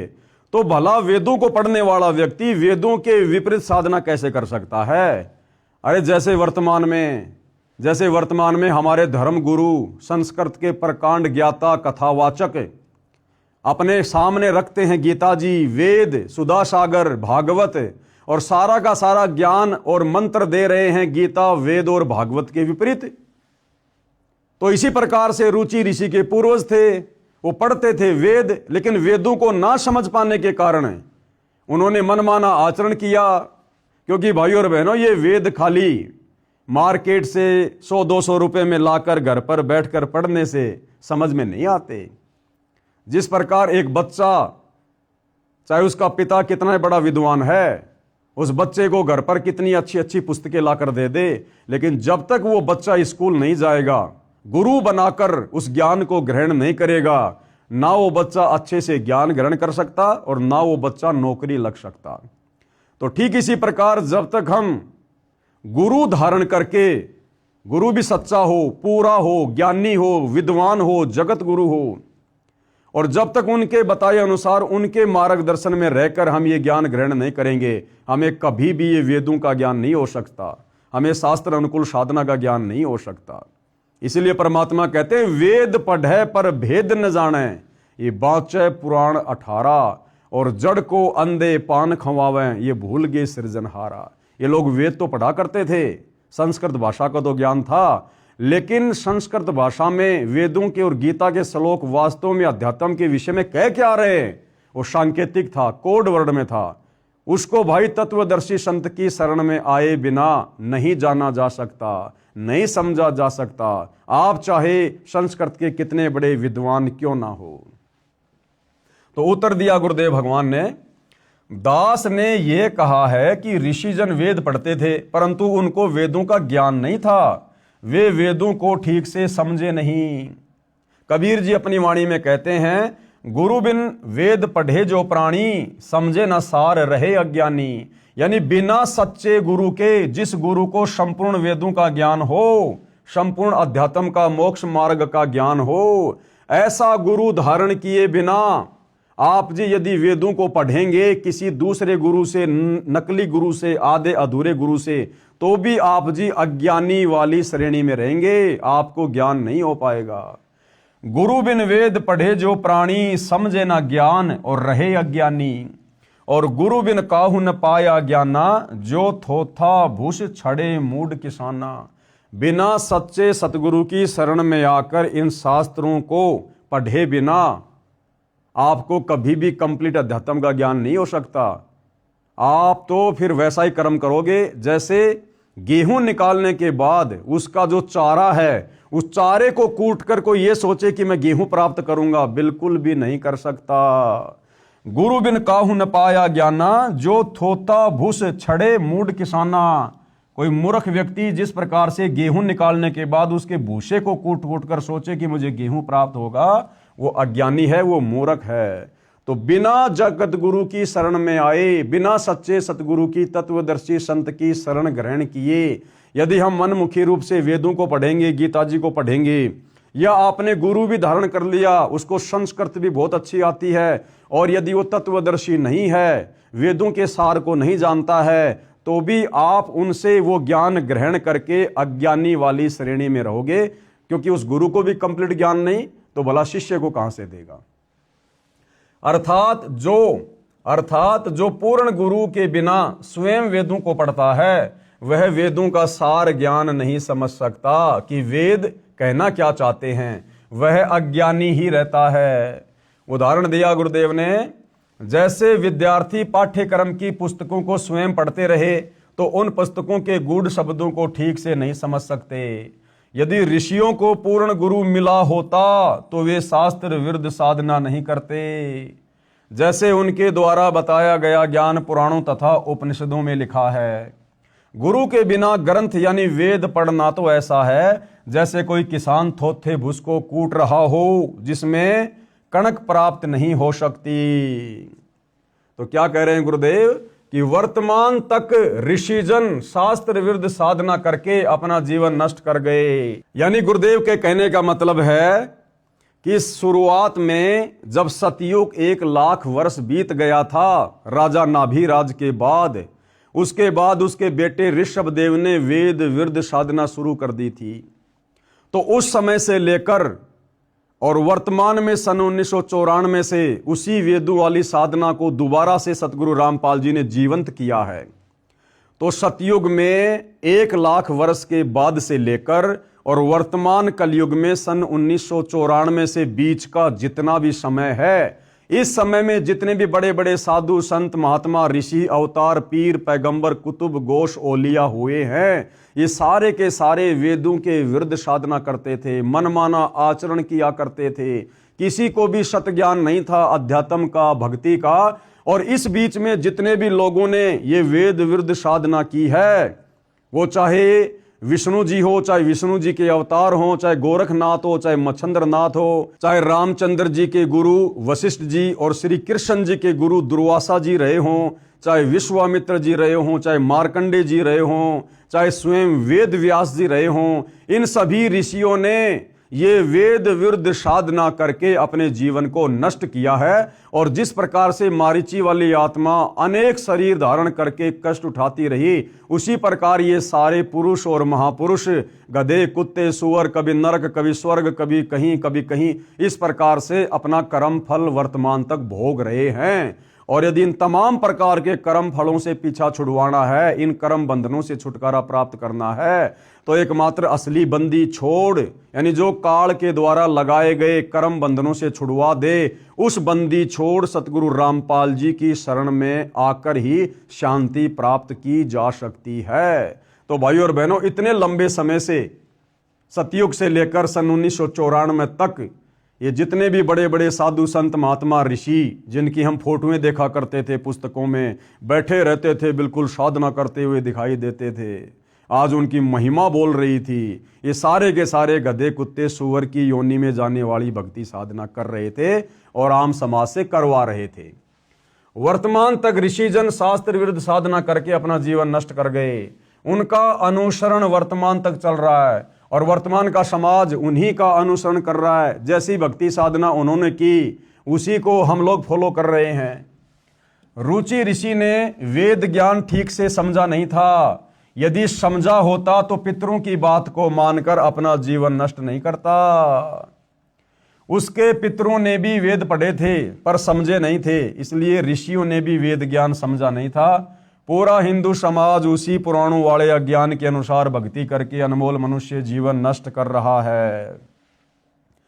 गुरुदेव के कहने का मतलब, भाई वर्तमान में पूरा का पूरा हिंदू समाज, पूरा का पूरा विश्व का मानव समाज वही वेद विरुद्ध साधना कर रहा है, जो वेद विरुद्ध साधना ऋषभदेव के समय से ये साधु संत महात्मा ऋषिजन पीर पैगंबर करते हुए आ रहे हैं। और जिस प्रकार से उन्होंने वेद विरुद्ध साधना करके अपने अनमोल मनुष्य जीवन को नष्ट किया है, वैसे ही वर्तमान का मानव समाज भी अपने अनमोल मानव जीवन को नष्ट कर रहा है और अंत में नरक की तैयारी कर रहा है, प्रेत भूत और पितर बनने की तैयारी कर रहा है और 84 लाख योनियों में मारीची वाले जीव की तरह गधा कुत्ता सुअर बनकर असहनीय कष्ट उठाने की तैयारी कर रहा है। गीता पढ़कर तो अज्ञान छोड़ देना चाहिए था, वह भी नहीं छोड़ा। क्यों? क्योंकि हमारे धर्मगुरुओं को गीता का ज्ञान समझ में नहीं आया। हिंदुओं को अपने शास्त्रों का ठीक से ज्ञान नहीं है। भाई जब हमारे धर्मगुरुओं को नहीं है तो हमने तो धर्मगुरुओं को फॉलो किया है ना, फिर भला हमें कैसे समझ में आते। प्रश्न 9, आप कैसी बात कर रहे हो? कह रहे हो कि ऋषिजन पंडित जन ब्राह्मण गण वेद पढ़ते थे और समझे नहीं, बिना सिर पैर की बात है। क्या प्रमाण है आपके पास में? भाई प्रमाण मिलेंगे, सारे के सारे प्रमाण मिलेंगे। इस पवित्र पुस्तक हिंदू साहिबान नहीं समझे गीता वेद पुराण को पढ़कर जो जो शंकाएं आपके मन में उठ सकती हैं, वो सारी शंकाएं गुरुदेव भगवान ने साथ साथ में प्रश्नोत्तरी के माध्यम से लिखी हैं। तो भैया जो ये सवाल किया जा रहा है ना कि आप कैसी बात कर रहे हो, कह रहे हो कि ऋषिजन पंडित जन ब्राह्मण गण वेद पढ़ते थे और समझे नहीं, बिना सिर पैर की बात है। क्या प्रमाण है आपके पास में? तो प्रमाण भी आप जीवों को दिखाए जाएंगे। उत्तर, ये प्रमाण देखिएगा। हिंदू समाज जो परमात्मा में सच्ची श्रद्धा रखता है वह श्रीमद् भगवत गीता को पूरा सम्मान देता है तथा बहुत सारे हिंदू भगत भगतमती प्रतिदिन गीता का पाठ भी करते हैं। प्रत्येक हिंदू गीता को विशेष सम्मान की दृष्टि से भी देखता है, समय लगे तो पढ़ता भी है। मूल रूप से गीता व वेद तथा पुराण आदि सब संस्कृत भाषा में लिखे हैं। बहुत सारे हिंदू विद्वानों ने गीता वेद तथा पुराणों का हिंदी या अन्य भाषा में अनुवाद भी किया हुआ है। जो अनुवाद करता है वह तो उस शास्त्र के एक एक शब्द को ध्यान से पढ़ता है। उसके द्वारा किए अनुवाद को अन्य हिंदू समाज सत्य अनुवाद मानकर पूर्ण विश्वास के साथ पढ़ता है। परंतु इन शास्त्रों में क्या कहा है न अनुवादक विद्वान समझे, यानी इस गीता जी में क्या लिखा है, वेदों में क्या लिखा है, इन पुराणों में क्या लिखा है, ना तो इनका अनुवाद करने वाले हिंदू समाज की दृष्टि में वो विद्वान समझ पाए और न अन्य हिंदू समझे जो प्रतिदिन उस अनुवाद को पढ़ते हैं। तो कहां इसका प्रमाण है? तो प्रमाण के लिए देखिएगा भाई और बहनों, क्या बता रहे हैं गुरुदेव। गीता अध्याय 9 श्लोक 25 में क्या लिखा है? अगर हमारे हिंदू धर्म के मार्गदर्शक, इन शास्त्रों के अनुवादक, जिनको हम विद्वान ऋषिजन मानते थे, यदि वो गीता जी के अर्थ को, अनुवाद को समझ गए होते तो भाई गीता अध्याय 9 श्लोक नंबर 25 के विपरीत साधना नहीं कर रहे होते। तो गीता अध्याय 9 श्लोक 25 में गीता का ज्ञान देने वाले ब्रह्म ने क्या कहा है? पितरों को पूजने वाले पितरों को प्राप्त होते हैं। अब बताओ भाई, आजकल घर घर में पितरों की पूजा होती है हिंदू समाज में। मरने के बाद में उन पितरों की पूजा की जाती है, उनकी मूर्ति बनाकर, फोटोएं बनाकर उनके श्राद्ध निकाले जाते हैं। जबकि गीता अध्याय 9 श्लोक 25 में तो आपका भगवान मना कर रहा है कि पितरों को पूजने वाले पितरों को प्राप्त होते हैं, यानी पितरों को पूजने वाले पितर ही बनेंगे, यानी पितर योनि प्राप्त करते हैं। तो मुक्ति कहां हुई? भटकते फिरते हैं। और भूतों को पूजने वाले भूतों को प्राप्त होते हैं। भूतों को पूजना यानी श्राद्ध निकालना। हमारे पूर्वज जो मर चुके हैं, जिनके हम श्राद्ध निकाल रहे हैं, उनकी गति हुई नहीं, उल्टी दुर्गति हो गई। वेद विरुद्ध साधना करने के चलते वो भूत बनकर भटक रहे हैं, भूखे प्यासे। कभी हमारे को सौपन में दिखाई देते हैं, कभी घर में कोई नुकसान कर देते हैं। फिर हम किसी पंडित के पास जाते हैं, वो कहते हैं उनके श्राद्ध निकालो। तो हमारे पूर्वज खुद ही अपनी दुर्गति करवाकर भूत बने फिर रहे हैं, भटकते फिर रहे हैं, भूखे प्यासे। और हम यदि उनकी पूजा करना शुरू कर देंगे, यानी उनके श्राद्ध निकालेंगे, यानी उनकी पूजा हो गई, तो हम भी मरने के बाद में दुर्गति को प्राप्त होंगे, फिर भूत बनेंगे। इसी प्रकार से भूतों को पूजने वाले भूतों को प्राप्त होंगे, यानी प्रेत योनि प्राप्त करते हैं। और देवताओं को पूजने वाले देवताओं को प्राप्त होंगे। और देवताओं को पूजने वाले कहां जाएंगे? वो देवताओं के लोक में जाएंगे, उनके वो गण बनेंगे, उनके नौकर बनेंगे। और ये देवी देवता फिर उनका मिस यूज करेंगे, मिस यूज, यानी देवलोक में चले जाते हैं। और ये गीता ज्ञान देने वाला कह रहा है कि मेरी पूजा करने वाले मुझे, यानी गीता ज्ञान देने वाले को प्राप्त होते हैं। और गीता ज्ञान देने वाला कहां रहता है? ब्रह्मलोक में। और गीता अध्याय 8 श्लोक नंबर 16 में खुद कह रहा है कि मेरे ब्रह्मलोक में गए हुए प्राणी भी पुनरावृत्ति में हैं, यानी उनका भी जन्म मरण समाप्त नहीं होता। वो भी गधे कुत्ते सूअर बनने से नहीं बच सकते। तो भाई और बहनों, बताओ फिर मुक्ति है कहां? बताओ फिर हमारे इन अनुवादकों को, इन विद्वानों को, ऋषियों को, धर्म गुरुओं को, जो गीता का हवाला देकर, गीता का पाठ सुनाकर, श्लोक सुनाकर आप और हमें कथा सुनाते हैं, अध्यात्म में हमारा मार्गदर्शन करते हैं, जब ये खुद वेद विरुद्ध, गीता विरुद्ध साधना कर रहे हैं, तो बताओ फिर इनको ज्ञान कहां हुआ? तो ये गीता अवश्य पढ़ते हैं, वेद अवश्य पढ़ते हैं, कथा अवश्य करते हैं, लेकिन आचरण इसके विपरीत कर रहे हैं। तो ये आपकी आंखों के सामने है। ये पितृ पूजा करवाना, भूतों की पूजा करवाना, श्राद्ध निकलवाना, जिसके लिए गीता ज्ञान देने वाला भगवान ये ब्रह्म अध्याय 9 श्लोक 25 में मना कर रहा है। और इस गीता को पढ़ने वाले हमारे धर्मगुरु, हमारे से सारे यही पाखंड करवा रहे हैं। तो गीता पढ़ने के बाद भी इनको गीता का ज्ञान कहां हुआ? तो गीता ज्ञान देने वाला कह रहा है कि मेरी पूजा करने वाले मुझे, यानी गीता ज्ञान देने वाले को प्राप्त होते हैं, यानी ब्रह्मलोक को प्राप्त होते हैं। पितर व भूत पूजा। अब ये पितर व भूत पूजा क्या है? मरने के बाद मरे हुए व्यक्ति की आत्मा की गति करवाने के नाम पर किया जाने वाला कर्मकांड पितर व भूत पूजा कहा जाता है। तो बताओ भाई, मरने के बाद में सारे कर्मकांड हमारे धर्मगुरुओं के कहने पर पूरा का पूरा हिंदू समाज कर रहा है कि नहीं कर रहा? अब बताओ हमारे उन धर्म गुरुओं को ज्ञान कहां गीता का, जो गीता पढ़ते हैं? और आप और हम आम सामाजिक लोगों से भी इन्होंने गीता अध्याय 9 श्लोक 25 के विपरीत पितृ पूजा शुरू करवा दी, पाखंड पूजा शुरू करवा दी। आज हर किसी के घर में किसी की मृत्यु होने के पश्चात उसकी 12वीं 13वीं उसकी बरसी, समाधि पूजना, उसके श्राद्ध निकालना, सारे कर्मकांड करवाए जा रहे हैं। तो बताओ हमारे धर्मगुरु हमें गीता अध्याय 9 श्लोक 25 के विपरीत साधना करवा रहे हैं। तो अंत में हमारी क्या दुर्गति होगी? वही जो हमारे पूर्वजों की उन्होंने दुर्गति करवा दी, वेद और गीता विरुद्ध साधना पर लगाकर। तो ये पितृ पूजा और भूत पूजा क्या है? मृत्यु के पश्चात मृतक की आत्मा की गति करवाने के नाम पर किया जाने वाला कर्मकांड पितृ व भूत पूजा कहा जाता है। जैसे चिता से अस्थियां उठाकर गंगा आदि दरिया में पंडित के द्वारा पूजा करवाकर जल प्रवाह करना, भूत पूजा। फिर 13वीं या 17वीं के दिन पूजा पाठ पंडित से करवाना, भूत पूजा। फिर वर्षी मनाते हैं, यानी जिस दिन मृत्यु हुई थी 1 वर्ष पश्चात उस तिथि को कर्मकांड पूजा करवाना, भूत पूजा। गरुड़ पुराण का पाठ करवाना, वेद विरुद्ध साधना, वेद विरुद्ध पूजा। श्राद्ध करवाना, भूत पूजा। पिंड दान करवाना आदि आदि पितृ व भूत पूजा है, जिनको करना वेद में अविद्या बताया है। आपने रुचि ऋषि की कथा में सुना, जब उसके पूर्वज उसको बहका रहे थे तो रुचि ने कहा कि ये श्राद्ध निकालना, पितृ पूजा करना, हे पूर्वजों, इसको तो वेदों में अविद्या कहा है, मूर्खों की पूजा कहा है। तो उसके पूर्वज बोले कि बात तो तेरी सही है, ये पितृ पूजा करना, श्राद्ध निकालना, ये वेदों में मूर्खों का कार्य कहा है।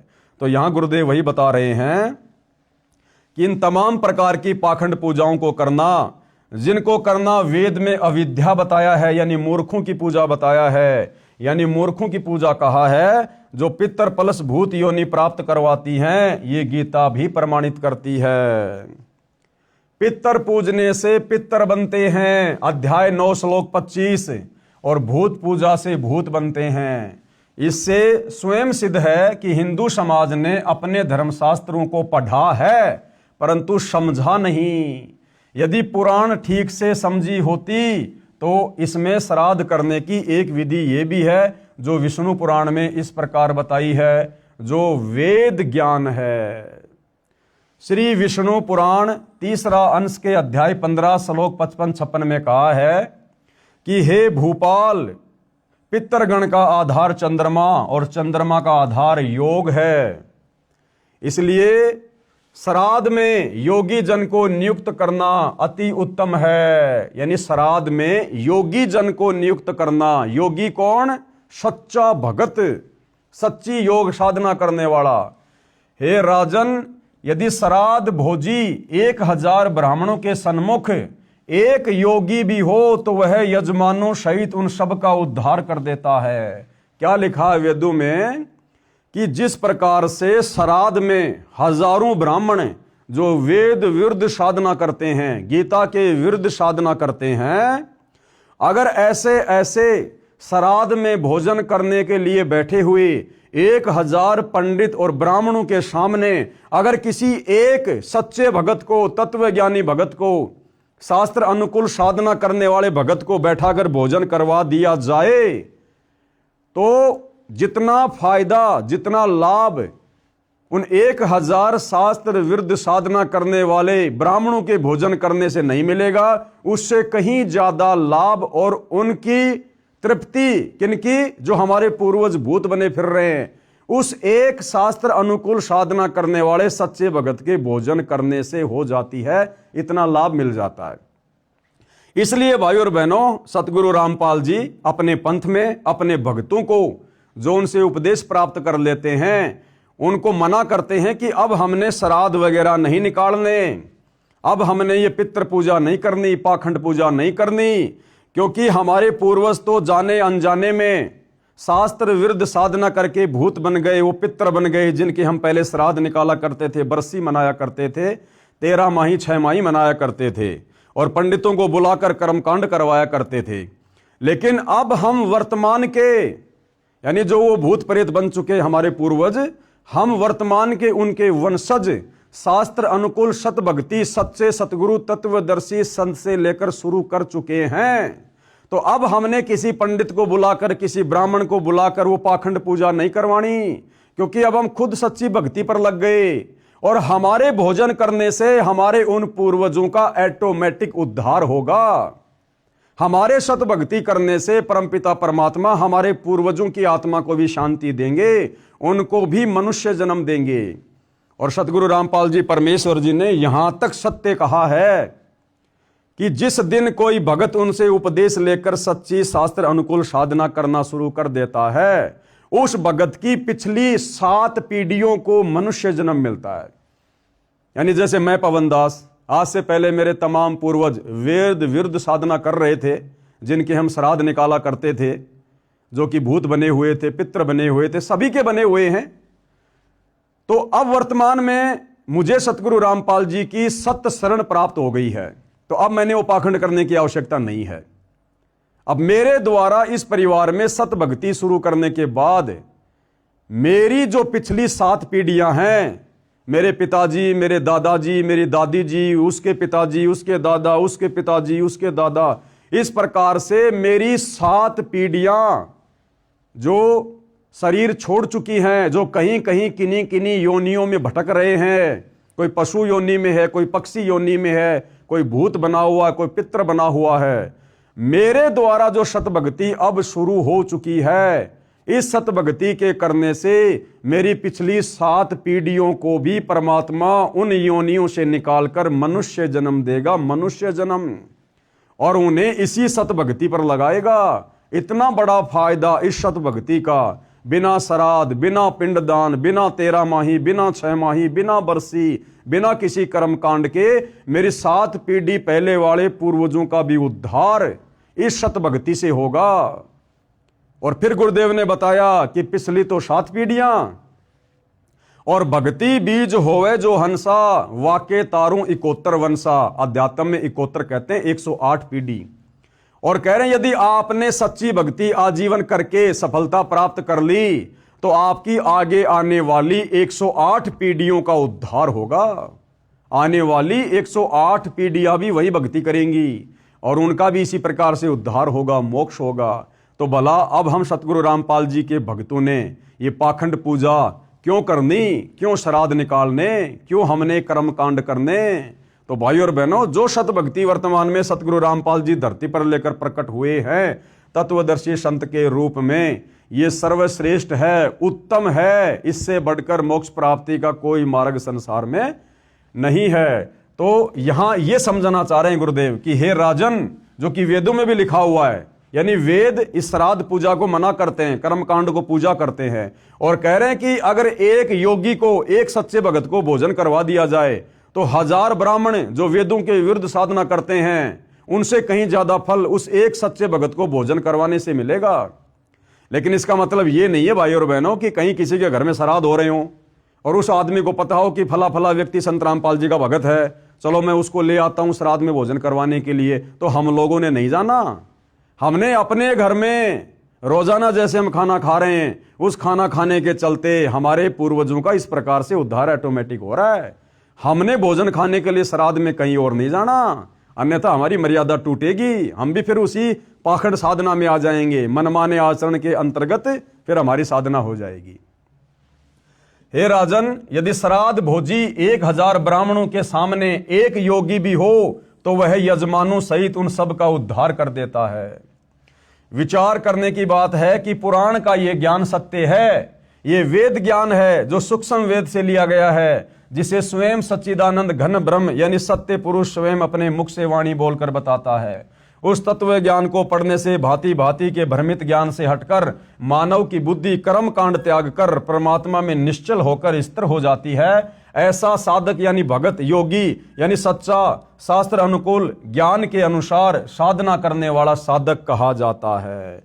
तो भाई वो सच्चे योगी वर्तमान में धरती पर केवल सतगुरु रामपाल जी के भगत हैं, और सतगुरु रामपाल जी की भी केवल वही भगत जो सतगुरु रामपाल जी की प्रत्येक मर्यादाओं में, उनके नियमों में, उनके वचन में, उनकी शिक्षाओं का अनुसरण करते हुए भक्ति करते हैं। ऐसा नहीं है कि नाम ले लिया संत रामपाल जी का, गले में लॉकेट पहन लिया, हाथ में रक्षा सूत्र डाल लिया और नियम कोई निभा नहीं रहा, तो वो संत रामपाल जी से उपदेशी होने के बाद भी उनका सच्चा योगी, सच्चा साधक, सच्चा भगत नहीं है। अब योगी की क्या पहचान बताई है? योगी यानी सच्चे भगत की। गीता अध्याय 2 श्लोक 53 में कहा है, यानी गीता ज्ञान देने वाले ब्रह्म ने गीता अध्याय 2 श्लोक नंबर 53 में अर्जुन को कहा है कि हे भारत, भांति भांति के वचनों को सुनने से विचलित हुई तेरी बुद्धि जब परमात्मा में निश्चल होकर स्थिर हो जाएगी तब तू योग को प्राप्त होगा। यानी भांति भांति के वचनों को सुनकर, यानी दुनिया भर का ज्ञान और अज्ञान सुनकर उसका निष्कर्ष निकालकर जब तेरी ये बुद्धि उस सच्ची भक्ति पर स्थिर हो जाएगी, तू दृढ़ हो जाएगा कि सच्चे सतगुरु रामपाल जी के अलावा धरती पर किसी के पास ये सत्य ज्ञान नहीं है, पूर्ण मोक्ष और मुक्ति का मार्ग नहीं है। जब तू सारे शास्त्रों को देखकर, इन प्रमाणों को देखकर, सत्संगों को सुनकर और वर्तमान में चल रही कर्म कांड पाखंड वाली पूजा को देखकर और आंखों से सदग्रंथों में उस वेद विरुद्ध साधना को ना करने वाले प्रमाण देखकर जब तेरी आत्मा स्थिर हो जाएगी, तू दृढ़ हो जाएगा कि धरती पर सतगुरु रामपाल जी के अलावा दूसरा भक्ति मार्ग कहीं कोई नहीं है, और तू दृढ़ होकर भक्ति करेगा। कहते हैं वो क्या है? गीता अध्याय 2 श्लोक नंबर 53 के अनुसार वास्तव में वह योगी है। हे भारत, भांति भांति के वचनों को सुनने से विचलित हुई तेरी बुद्धि जब परमात्मा में निश्चल होकर स्थिर हो जाएगी तब तू योग को प्राप्त होगा। जैसे हम लोग अपने पूर्वजों को देखकर पहले वही साधना किया करते थे वेद विरुद्ध।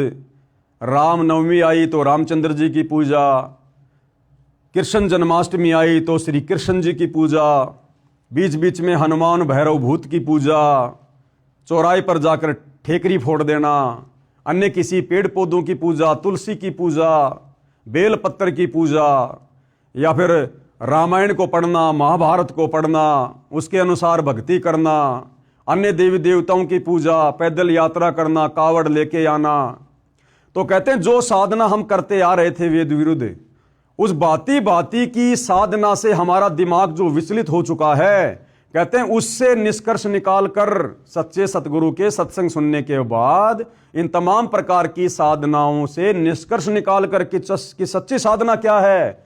और जब तेरा दिमाग, तेरी बुद्धि, जब भांति भांति के वचनों को सुनने से विचलित हुई तेरी बुद्धि, क्योंकि रामायण का पाठ करने वाला कहेगा कि राम से बड़ा कोई नहीं है, विष्णु का पाठ करने वाला कहेगा कि विष्णु भगवान से बढ़कर कोई भगवान नहीं है, शिव पुराण की कथा करने वाला शंकर से ऊपर कोई भगवान नहीं बताता, फिर कोई कहता कि हनुमान से बड़ा कोई भगवान नहीं है, हनुमान की पूजा करोगे तो श्री रामचंद्र जी वाला लाभ मिल जाएगा, कोई क्या क्या कहा करता था। तो ये तरह तरह के भांति भांति के वचन सुनकर जब तेरी बुद्धि परमात्मा में निश्चल होकर स्थिर हो जाएगी, और वो स्थिर कब होगी? सच्चे सतगुरु के सत्संग सुनकर, ये प्रमाण देखकर जो इस पुस्तक में दिखाए जा रहे हैं, तब तो तू योग को प्राप्त होगा, यानी तू योगी बनेगा, तब तो तू भगत बनेगा।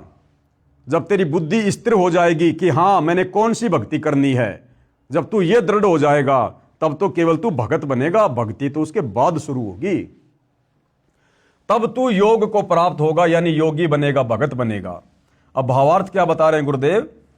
तत्व ज्ञान सुनने के बाद भगत या भगतमती का अन्य लोक वेद से मन हट जाता है। जैसे हम सतगुरु रामपाल जी के भक्तों का हट गया, सत भक्ति को शुरू करके सतगुरु रामपाल जी के प्रमाणित सत्संग सुन के, और अब इस पुस्तक को पढ़ने के बाद आप हिंदू समाज के भाई बहनों का मन उस आदि अधूरी वेद शास्त्र विरुद्ध साधना से हट जाएगा। तत्व ज्ञान सुनने के पश्चात भगत भगतमती का अन्य लोक वेद से मन हट जाता है। लोक वेद यानी सुनी सुनाई बातें, सुनी सुनाई साधना, केवल तत्व ज्ञान अनुसार साधना करता है। उस समय भगत की बुद्धि एक परम अक्षर ब्रह्म यानी पूर्ण ब्रह्म परमात्मा में स्थिर हो जाती है, यानी एक परमात्मा में। तब वह योग को प्राप्त होता है, अर्थात वह योगी बनता है, भगत बनता है, यानी शास्त्र अनुकूल भक्ति करने से वह योगी हो जाता है, सच्ची साधना करने वाला भगत बन जाता है। मैं कौन? सतगुरु रामपाल जी शास्त्रोक्त साधना करता तथा अनुयायियों से करवाता हूं। हम सब योगी हैं, यानी सच्चे भगत हैं, सच्चे साधक हैं। एक परम अक्षर ब्रह्म यानी सत्य पुरुष को इष्ट मानकर शास्त्रोक्त भक्ति निश्चल मन से करते हैं। हम आश्रमों में पाठ का आयोजन करते हैं, सब अनुयायी दान करते हैं, उनका भोजन बनाया जाता है, परम अक्षर ब्रह्म को यज्ञों में प्रतिष्ठित करते हैं, उनको भोग लगाते हैं, उसे सब योगी यानी भगत तथा भगतमती खाते हैं। दानकर्ता का तथा सारे परिवार का तथा पितरों का उद्धार हो जाता है तथा मोक्ष भी मिलता है। हम श्राद्ध रूप में भोजन नहीं बनाते, हम प्रसाद रूप में भोजन बनाते हैं और परम अक्षर ब्रह्म को भोग लगाते हैं। उसके बाद वो भोजन वो प्रसाद बन जाता है और इस प्रकार बिना श्राद्ध निकाले, बिना पितृ पूजा किए, बिना किसी प्रकार के कर्म कांड के हम भी त्रिपत और हमारे पूर्वज जो भूत बने हुए थे वो भी त्रिपत। इसके विषय में क्या कहा गया है? कबीर एक के साधे सब सदे, यानी एक सच्चे परमात्मा की साधना करने से नीचे के सारी देवी देवताओं की साधना ऑटोमेटिक सफल हो जाती है। कबीर एक के साधे सब सदे और सब साधे सब जाए और माली सींचे मूल को फले फूले अघाए। जिस प्रकार यदि आपने आम का पौधा लगाकर आम प्राप्त करना है तो आपने विधिवत उस आम की सिंचाई करनी पड़ेगी, देखभाल करनी पड़ेगी। आपने आम के पौधे की जड़ में खाद और पानी डालना पड़ेगा। जड़ में खाद और पानी डालने से पूरा पौधा परिपक्व होगा, फलीभूत होगा। और यदि कोई नादान उसकी जड़ में पानी ना डाल के उसके पत्तों पर पानी छिड़कता रहे, उसकी टहनियों पर पानी छिड़कता रहे, वो पौधा कभी भी परिपक्व नहीं होगा। तो इसी प्रकार अध्यात्म की मूल, अध्यात्म की जड़ कबीर परमात्मा है, परम अक्षर ब्रह्म है, सत्य पुरुष है। उस एक को इष्ट मानकर साधना करने से ये भक्ति रूपी पौधा यानी ये सब कुछ हमारा सर्व सिद्ध हो जाएगा। और यदि हमने उस भक्ति रूपी पेड़ परम अक्षर ब्रह्म की जड़ को ना पूज कर, यानी उस एक परमात्मा को इष्ट मानकर ना पूज कर, यदि हमने उसके पत्ते, उसकी टहनियां, उसकी शाखाएं, ब्रह्मा विष्णु महेश, ये काल ब्रह्म, यदि देवी देवताओं को पूजते रहे, पाखंड पूजा करते रहे, तो हमारा सब कुछ नष्ट हो जाएगा। तो क्या कहा है? कबीर एक के साधे सब सदे और सब साधे सब जाए और माली सींचे मूल को फले फूले अघाए। अर्थात जैसे पौधे की जड़ों यानी रूट में सिंचाई की जाए तो पूरा पौधा तृप्त हो जाता है तथा खूब फलता फूलता है। यदि पौधे को उल्टा शाखाओं की ओर से जमीन में दबाकर मूल यानी रूट को ऊपर को कर दें और सब शाखाओं की सिंचाई करें यानी सब साधें तो सब जाए यानी पौधा नष्ट हो जाएगा। गीता अध्याय 15 श्लोक 1 और 3 में यह प्रकरण विस्तार से बताया है। पढ़ें इसी पुस्तक के पेज नंबर 115 पर, जो हम आगे को पढ़ेंगे। यह दास यानी सतगुरु रामपाल जी भी धार्मिक अनुष्ठान श्रद्धा से पूजा करता और करवाता है, जिसके करने से साधक यानी भगत पितर भूत नहीं बनता अपितु पूर्ण मोक्ष प्राप्त करता है। तथा जो पूर्वज गलत साधना यानी शास्त्र विधि त्याग कर मनमाना आचरण अर्थात पूजा करके पितर भूत बने हुए हैं, उनका भी छुटकारा हो जाता है पिछली 7 पीढ़ियों तक का। यही प्रमाण इसी विष्णु पुराण पेज 209 पर इसी तीसरे अंश के अध्याय 14 श्लोक 20 से 31 में भी लिखा है कि जिसके पास श्राद्ध करने के लिए धन नहीं है तो वह ये कहे, हे पितृगणों, आप मेरी भक्ति से तृप्ति लाभ प्राप्त करें, क्योंकि मेरे पास श्राद्ध करने के लिए वित्त यानी धन नहीं है। कृपया पाठक जन विचार करें कि जब भक्ति मंत्र जाप की कमाई से पितर तृप्त हो जाते हैं तो फिर अन्य कर्म कांड की क्या आवश्यकता? भाई विष्णु पुराण में लिखा है, यदि किसी के पास में श्राद्ध पूजा करने के लिए, पितृ पूजा करने के लिए धन नहीं है तो वो क्या करे? अपनी भक्ति कमाई को संकल्प कर दे कि हे मेरे पितरों, हे मेरे पूर्वजों, मेरे पास में आपके श्राद्ध के लिए खीर खांड हलवा पूरी बनाने के लिए साधन नहीं है, पैसा नहीं है। आप मेरी भक्ति में से यानी मैं जो मंत्रों का जाप करता हूं, जो धर्म कर्म करता हूं, उसमें से कुछ भक्ति कमाई मैं आपको संकल्प कर रहा हूं। और विष्णु पुराण कहता है कि ऐसा संकल्प करने से अपनी भक्ति का उन पूर्वजों की जो भूत बने हुए हैं, पितर बने हुए हैं, उनकी आत्मा संतुष्ट हो जाती है। तो बताओ फिर ये कर्मकांड करने से क्या फायदा? इन पंडितों को बुलाकर कर्मकांड करवाना, हलवा खीर खांड पूरी बनाकर उसका सत्यानाश करवाना, भगवान का दोषी बनना, वेद विरुद्ध साधना करके भगवान का दोषी बनना, बताओ फिर इसका क्या फायदा? जब उस व्यक्ति की भक्ति कमाई संकल्प करने से, उसके मंत्रों के जाप की कमाई से उसके पूर्वजों की आत्मा तृप्त हो रही है, तो फिर कर्म कांड करने से क्या फायदा। कृपया पाठक जन विचार करें कि जब भक्ति यानी मंत्र जाप की कमाई से पितर तृप्त हो जाते हैं, तो फिर अन्य कर्म कांड की क्या आवश्यकता है। ये श्राद्ध निकालने की क्या आवश्यकता, बरसोदी 6 माही, ये पितृ पूजा, ये सब करने से क्या फायदा। ये सब परपंच ज्ञानहीन गुरु लोगों ने अपने उदर पोषण के लिए यानी पेट भरने के लिए किया है। अब बताओ, विष्णु पुराण में ये सारी बातें लिखी हुई है और यही हमारे धर्मगुरु उसी विष्णु पुराण को पढ़कर हमारे से श्राद्ध निकलवा रहे हैं। जबकि इन धर्मगुरुओं ने अगर विष्णु पुराण को भी समझा होता तो ये श्राद्ध नहीं निकलवाते, इस प्रकार से अपनी भक्ति कमाई को संकल्प करवा देते। कोई कर्मकांड पाखंड करने की जरूरत नहीं थी, लेकिन इनको तो अपना पेट भरने के लिए खीर खांड हलवा चाहिए, इसलिए इन्होंने आम समाज को धोखे में रखा हुआ है। क्योंकि गीता अध्याय 4 श्लोक 33 में भी लिखा है कि द्रव्य यानी धन द्वारा किया यज्ञ धार्मिक अनुष्ठान से ज्ञान यज्ञ यानी तत्व ज्ञान सुन समझकर की गई साधना श्रेष्ठ है।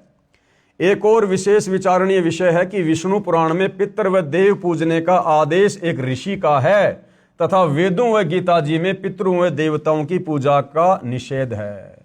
यानी विष्णु पुराण में पितरों को पूजने का जिस प्रकार से ये संकल्प वाली विधि लिखी हुई है ना, गुरुदेव कह रहे हैं ये वेदों का ज्ञान नहीं है, ये गीता का ज्ञान नहीं है, ये इन ऋषियों ने अपनी तरफ से उन पुराणों में इस प्रकार का ज्ञान वेद विरुद्ध लिखा हुआ है। एक और विशेष विचारणीय विषय है कि विष्णु पुराण में पितृ व देव पूजने का आदेश एक ऋषि का है तथा वेदों व गीता जी में पितरों व देवताओं की पूजा का निषेध है यानी मना किया हुआ है। जो आदेश ब्रह्म यानी काल रूपी ब्रह्म भगवान का है, यदि पुराणों के अनुसार साधना करते हैं तो प्रभु के आदेश की अवहेलना होती है, जिस कारण से साधक यानी भगत दंड का भागी बनता है। तो साधना हमने केवल वेदों के अनुसार ही करनी चाहिए, तत्वदर्शी संत के अनुसार ही करनी चाहिए। हम पितर व भूत पूजा नहीं करते। कौन? सतगुरु रामपाल जी के फॉलोवर। हम शास्त्रोक्त साधना करते हैं, शास्त्रों के अनुसार साधना करते हैं, जो गीता अध्याय 3 श्लोक 10 व 15 तक वर्णित है। हम सूक्ष्म वेद का पाठ करते हैं, उसमें 5 यज्ञ होती है। अब भाइयों और बहनों, वो सूक्ष्म वेद का पाठ क्या है जो सतगुरु रामपाल जी सन 1994 से कर रहे हैं, अपने शिष्यों से करवा रहे हैं। और उस पाठ के अंतर्गत, उस भक्ति साधना के अंतर्गत 5 यज्ञ कौन कौन सी हैं, जो यज्ञ जब से नाम उपदेश करते हैं उसी दिन से सतगुरु रामपाल जी के भगत अपने अपने घरों पर रोजाना करते हैं, प्रतिदिन करते हैं। जिस पाठ के करने से, जिन यज्ञों के करने से हमारी भक्ति सफल होती है और अंत में हम पूर्ण गति को प्राप्त होते हैं। इन सब बातों के ऊपर विशेष तौर से हम अगले एपिसोड में जानकारी प्राप्त करेंगे, इस पवित्र पुस्तक हिंदू साहिबान नहीं समझे गीता वेद पुराण में। तो आज के वीडियो में केवल इतना ही। उम्मीद करता हूं धीरे धीरे हिंदू समाज को, विश्व के मानव समाज को, जो इस पुस्तक को देख पा रहे हैं, इसको पढ़ पा रहे हैं, उन्हें अध्यात्म के विषय में बहुत कुछ समझ में आ रहा होगा। अगर थोड़ा धैर्य रखेंगे, निष्पक्ष होकर पुस्तक को पढ़ेंगे, देखेंगे, आपको बहुत कुछ समझ में आएगा, सब कुछ समझ में आएगा। इस पुस्तक को आप जी गूगल पर जाकर हिंदी में सर्च करके हिंदू साहिबान नहीं समझे गीता वेद पुराण इस नाम से PDF में डाउनलोड करके भी मोबाइल में पढ़ सकते, देख सकते हैं। तो आज के वीडियो में केवल इतना ही। परमेश्वर हम सभी को आशीर्वाद दे, आज्ञा दे, हमारा मार्गदर्शन करें, हमें भ्रमने भटकने से बचाएं। बंदी छोड़ सतगुरु रामपाल जी भगवान की जय।